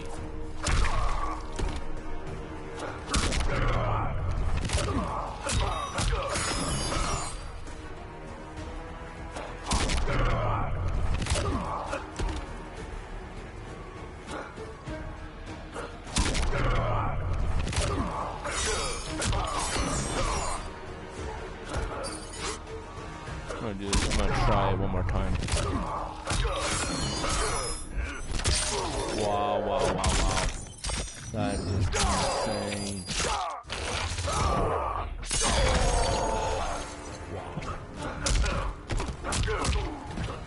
Well, Ice Ball, I think, obviously does nerf any combo down. But I don't mind, because considering the fact that it is essentially a free combo because the opponent is frozen, I think that's reasonable.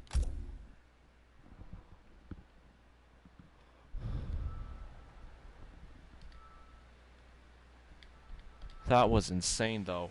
500 points of damage? Wow.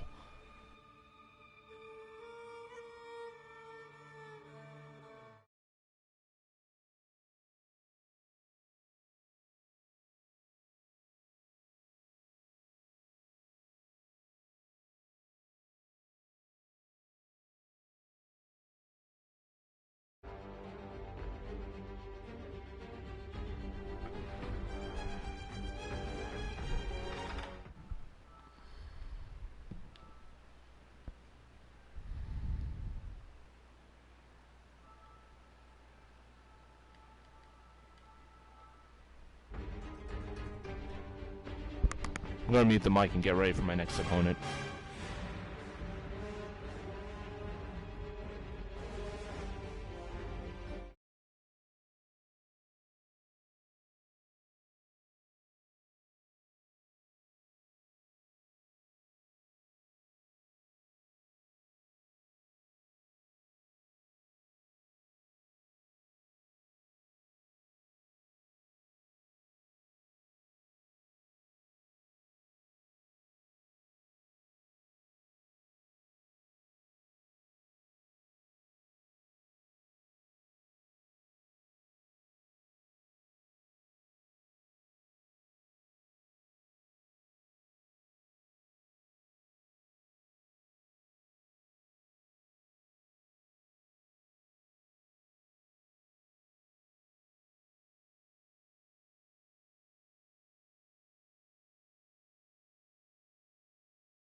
So apparently, here's what happened. I got super lucky.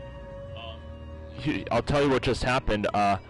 Right now, it's actually when I looked at the ESL website on the rankings, on my end, it actually said I got a default win. Again, earlier I said, I'm gonna take a look at it. Earlier I said that there were like 329 people who came into this tourney, was checked in. So if you think about it, it's an odd number, so that means somebody is going to get a free win. I guess I got lucky enough to be one of those people, so I'm not going to complain. I am not complaining if it's a free win, but I normally at this point, I mean, it's already been 13 minutes, I should have gotten an opponent by now. But I've been checking very carefully on both the PlayStation and the ESL, and I've been looking on my online account on the web, on the browser. I've been looking at the ESL app I have. I've checked everything, no opponent. But the website is actually saying that I might have gotten a free win, so that's going to be very fortunate. Well, yeah, you know, it's fortunate that I won, but unfortunately, there's pretty much going to be nothing to do on stream. I might just cut this part out, except for me talking on the mic. I might, when I post this, if I post this video on YouTube, might have to edit that out, edit all this out. So let's see if there's something to teach. I'm gonna try to think of a lesson.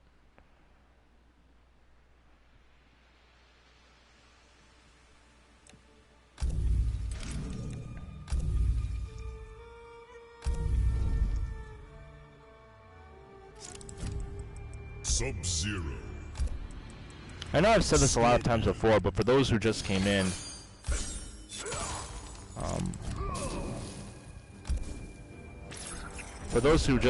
I'll explain it again.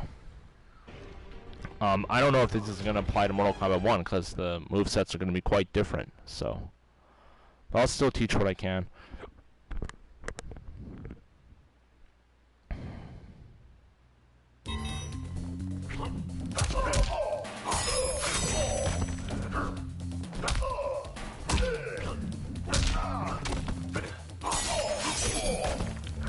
I really like this particular stage. The old retro arcade. I mean, this looks like an arcade, you know, typical, might be exaggerating, but this looks like a typical early 2000s and late 1990s and early 2000s arcade. It has a lot of retro games released in the 90s, late 90s and early 2000s. It's really cool. It also has pictures as a wallpaper. Normally at a match, this would actually change, between rounds, this would change screens. It even plays the old Mortal Kombat music, retro. It's like a real retro stage, definitely a nostalgia thing. So I'm happy. It's one of my favorite stages.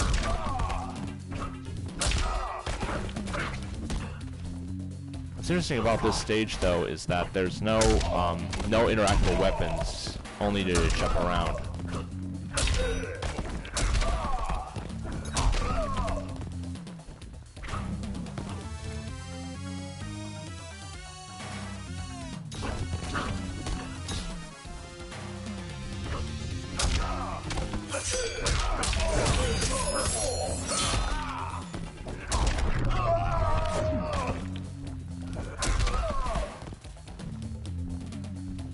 You see, notice every time I reset, well, not every time I reset, but notice how it's a different stage. This is the pit. Well, the picture there is a pit stage. That's one of the OG stages from Mortal Kombat 2. Really good nostalgia.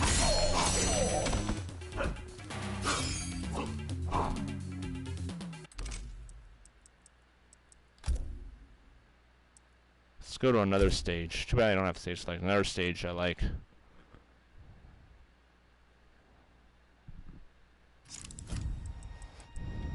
Sub-Zero.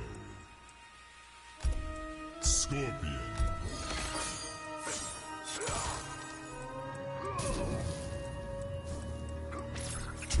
This is also a tournament stage. You know, it's really interesting. I'll show you. It's not happening right now. It's still too far from Evo. But usually at rounds, I don't know if they still do this, but on the tournament stage, at around Can you do fatalities in practice mode? Oh no, you can't. I want to reset. Oh, what am I doing? Hold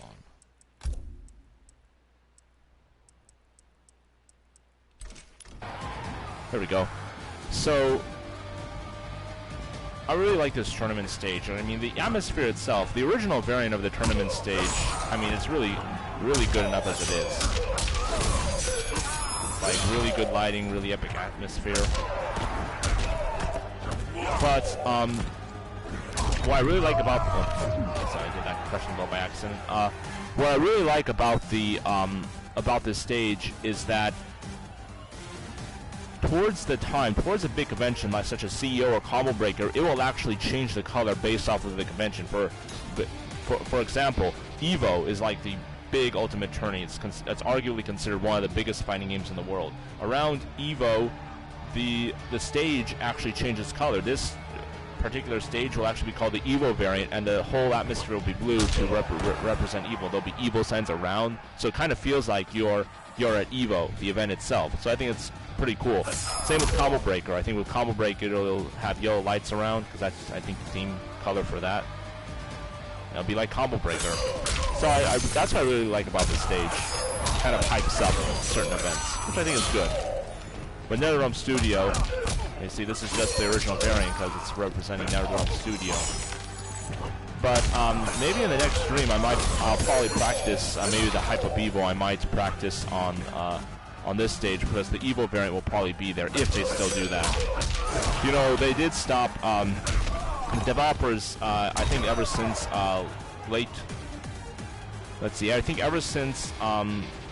late 2020 or 2021, they stopped updating the game. They said that they would stop giving some major updates to this game because they wanted to focus on Mortal Kombat 1. So I don't know if they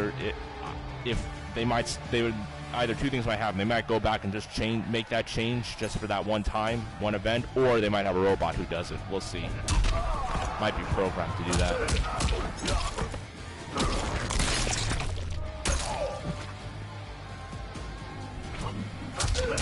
Well, yeah, apparently I haven't gotten any notification. Apparently I'm getting a default win, which is cool, I guess. I'm not complaining about that.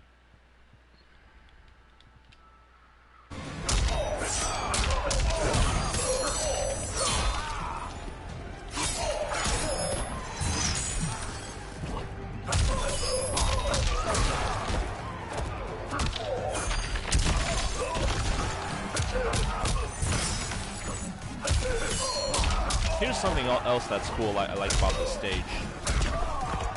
Look at, you know, if you notice, it has arcades like Mortal Kombat Deception. That's basically Mortal Kombat 6. In my opinion, the best Mortal Kombat game in the entire series. Not just as a competitive. I'm not judging it. I don't judge games based on how good they are as a competitive game. I judge them as a game in general. I think Mortal Kombat Deception, because of all the goodies it has, takes the crown as being #1. But then Mortal Kombat Shaolin Monks, which is actually a spin-off and an adventure game. It's a really cool game. It's a really great adventure mode. It has a really interesting story, great boss battles, great stages, really good nostalgia stages. And the gameplay adventure mode is really fun to do. And you can also play as Liu Kang, Kung Lao, and then you have to, I think, complete the game as either Liu Kang or Kung Lao. So I think if you complete the game as Kung Lao, you then unlock Sub-Zero as a playable character in the single-player mode, the campaign mode, story mode, and then you have to complete the game as Liu Kang to unlock Scorpion as a playable character in the single-player mode. But then they have a lot of characters, not a lot, but you know, they do have a bit of characters who you can lock in versus mode. There's actually a player versus player mode, which is really interesting. It's a gameplay of an adventure game. It's kind of like an arena fighter. So it's a really cool game. You run around, you pick up weapons, try to defeat your opponent. There are lots of fatalities too, lots of fatality options. It's a really great game. I think it's a very underrated game. And then, yeah, I think you can unlock Johnny Cage, Kitana, who else? I think you can unlock, correct me if I'm wrong, you might unlock Reptile, I'm not 100% sure, Baraka. I gotta look at it again. Gotta Google it. I think you can lock Kano maybe. I'm not sure. I haven't played the game in a while, so my memory's a little fuzzy. But obviously in the player versus player mode, you can unlock Liu Kang, Sub-Zero, Scorpion, Kung Lao. That I know for sure. Because you can unlock them in the story mode. And there's Mortal Kombat Deadly Alliance. This is like the first. This game was, I would say, is a fairly good game. Not super good, but a fairly good game. You know, it is a little bit slow sometimes, and I would say it is missing some content. You know, there's a conquest adventure mode, but it's not really a real adventure game. You just complete certain tasks, which can get a little bit draggy. But the gameplay itself is really cool. This is the first game that introduced like 3D, like Mortal Kombat 4 is actually the first 3D, but this is the first game that really perfected the 3D gameplay. It really made it a good 3D game, as you see on the screen. And what's really interesting is that you can actually switch fighting stances in the middle of a fight. How often do you hear a fighting game like that, where you can switch fighting stances in the middle of a fight? Right? You know, it's rare if ever. So it's, you know, Mortal Kombat Deadly Alliance really got the 3D fighting game, you know, hype and running. Well, not hype is portrait the words, but really got. The point is that it got the 3D fighting game, like it really shot it up. So Mortal Kombat Deception then used all the great things Mortal Kombat Deadly Alliance did, and then really perfected everything. Added in all the mini games. It was just a great game, great story, great gameplay, great stage transitions too. It was really great.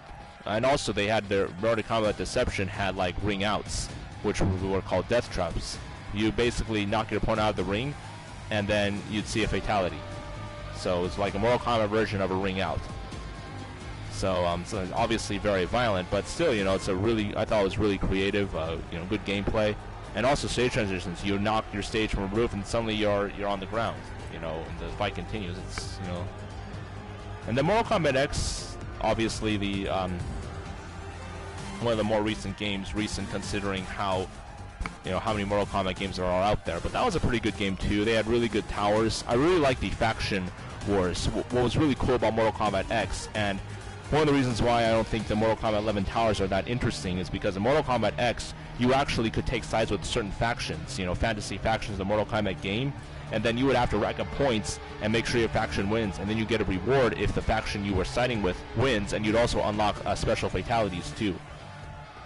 So I thought that was like a really interesting and creative idea. And that was never brought back to Mortal Kombat 11. What I liked about Mortal Kombat X is that it actually encouraged you to complete the towers to support your faction. Because the faction war was kind of like a multiplayer game within a multiplayer game. You play the single player contents, and also the online towers. They had online towers and the rank matches just to help your faction. So it kind of like encouraged you to keep playing it. But Mortal Kombat 11, honestly, if it weren't such a great competitive game, in my personal opinion, Mortal Kombat 11 is the best Mortal Kombat competitive game. That's just my personal opinion. Some people are probably going to disagree with me, and that's perfectly fine. I perfectly understand. Everyone has their own opinion. But in my opinion, Mortal Kombat 11 is the best competitive game. That being said, though, if Mortal Kombat 11 was not such a great competitive game, I honestly, in all honesty, I would think it would probably be one of the weaker games in the series, just because, in my opinion, the towers are very repetitive. They get a little bit draggy. They're not really that fun. Story mode is great. The music is great. But come on, a good story mode and good music is only going to take a game so far. So it's like, what I also didn't like about Mortal Kombat 11 towers is that there were no online towers. You see, in Mortal Kombat X, they had like online towers. You could actually complete a tower and race to complete the tower at first. But in Mortal Kombat 11, they didn't have any of that. They didn't have any of the creative team battles like Mortal Kombat X had. You know, there's a lot of stuff missing compared to Mortal Kombat X. But the great competitive gameplay really saved the game. The great story mode, great music, you know, and a great competitive gameplay really helped Mortal Kombat 11.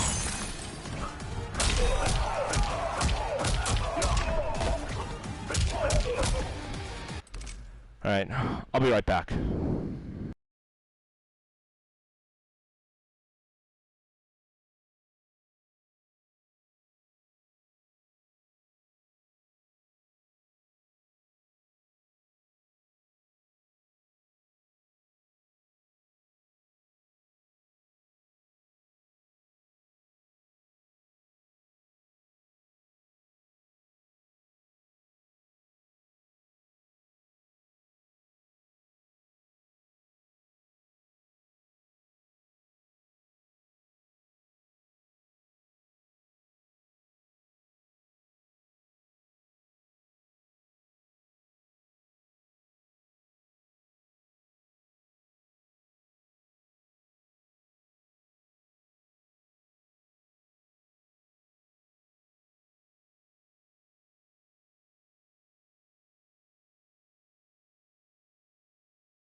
Alright. See, can you hear me? Testing one. Testing one. Can you hear me? Uh-oh.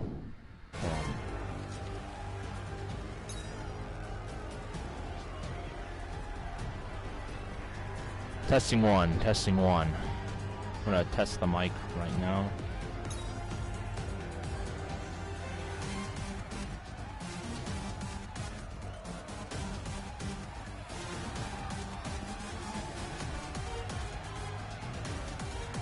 Testing one, testing one. Can you hear me? Testing one, testing one. Yes.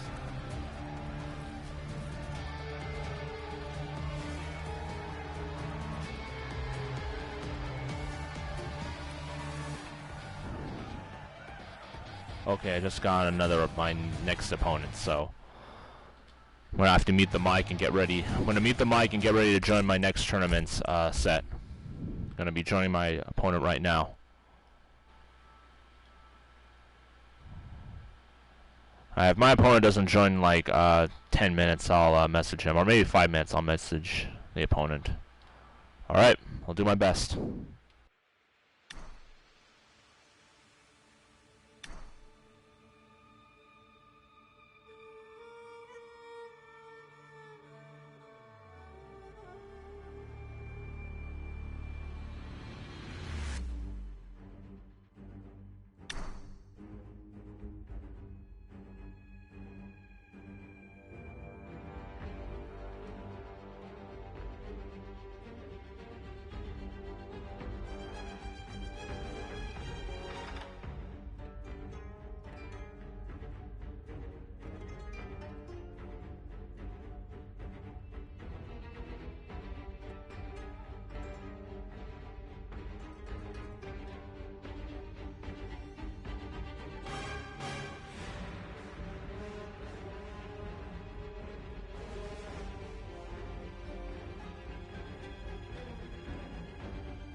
Sub-Zero.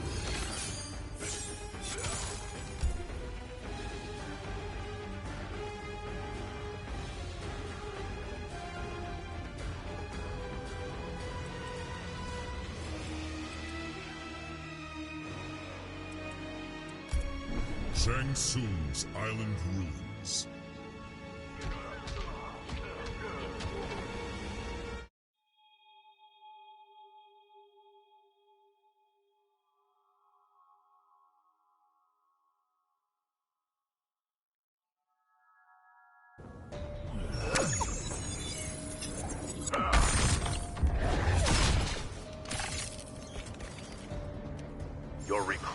needs stronger discipline. They would disagree with you. Is a demonstration required? Round 1. Fight!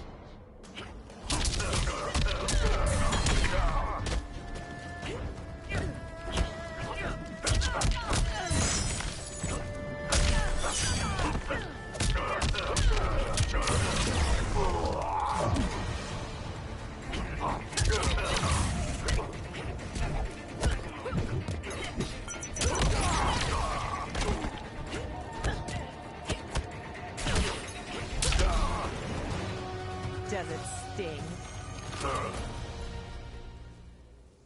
Round 2. Fight!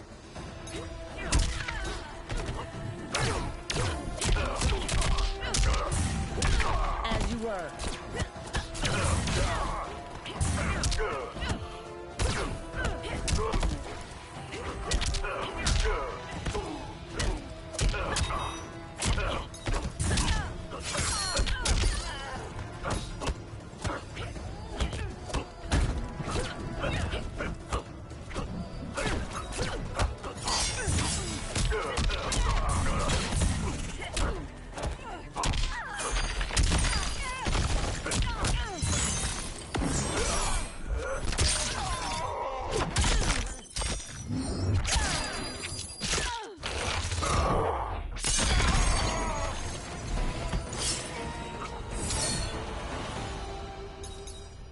Final round. Fight!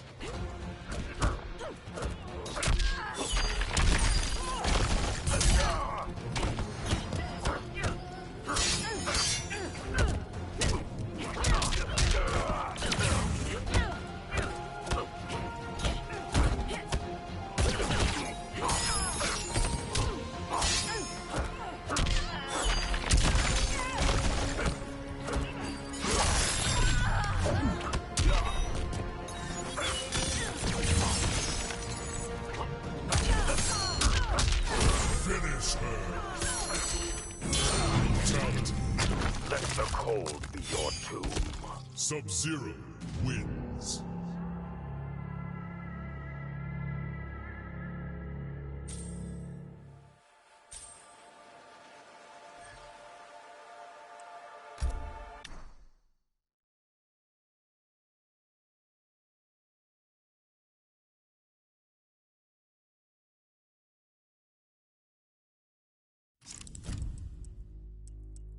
Sonya. Lost Hive of the Kaitin. Stand down.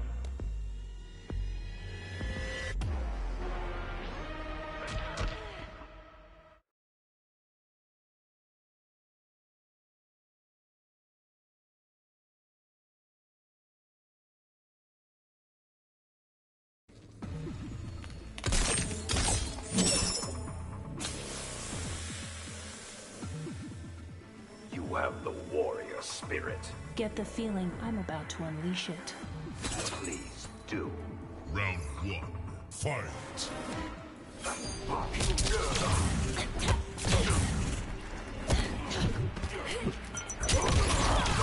I am the danger.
Sonya Blade calling in air support.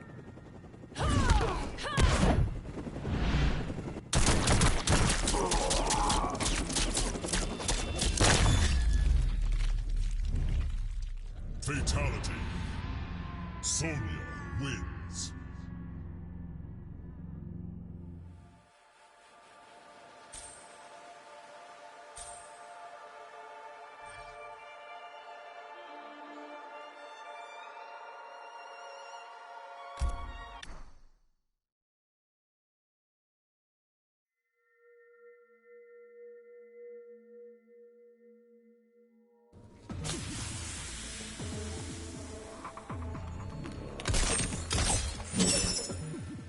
There's only one leader here. Then prove yourself worthy. I proved that a long time ago. Round 1. Fight.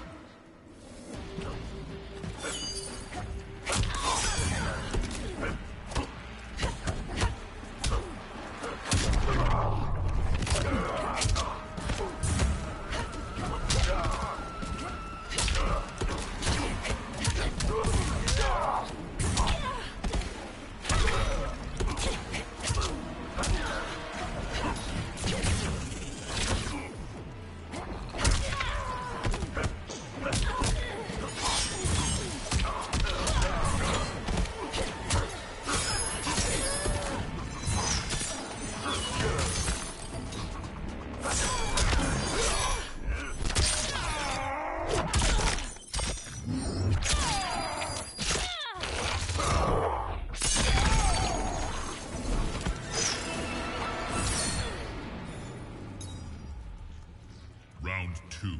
Fight.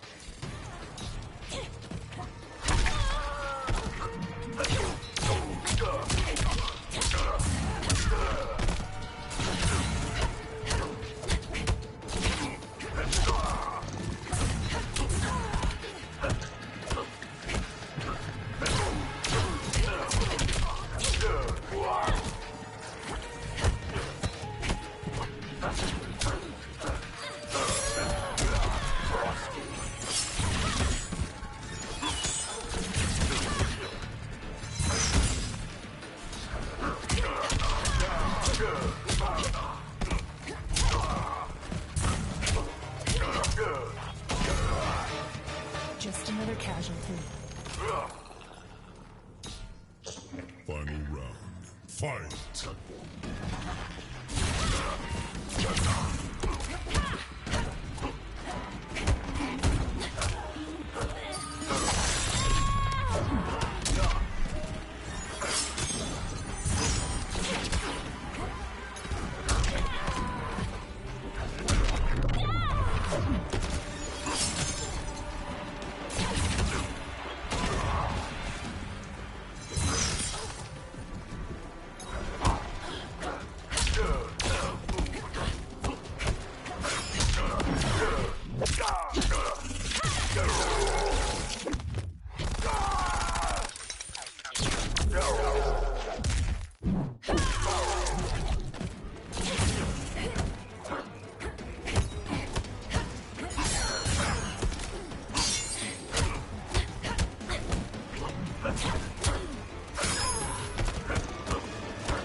Finish him.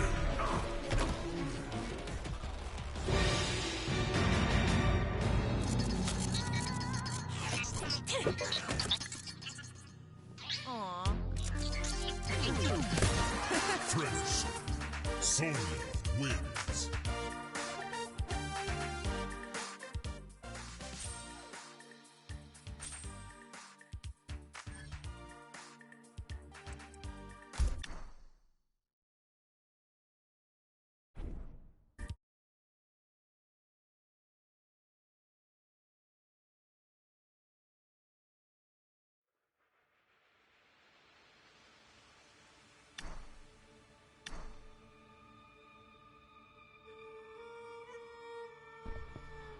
Unfortunately, that's it for me.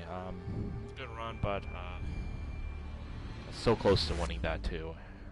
Just came down to one bad decision I made, so that's pretty much it. I might stream Tekken 7 tomorrow, I'm not 100% sure, but if I do, it'll be at 4 p.m. U.S. Pacific time as usual. And Wednesday I should stream Far Cry 6 again. I'll probably be at 4 p.m. as well, maybe earlier. So, y'all have a good day. Bye.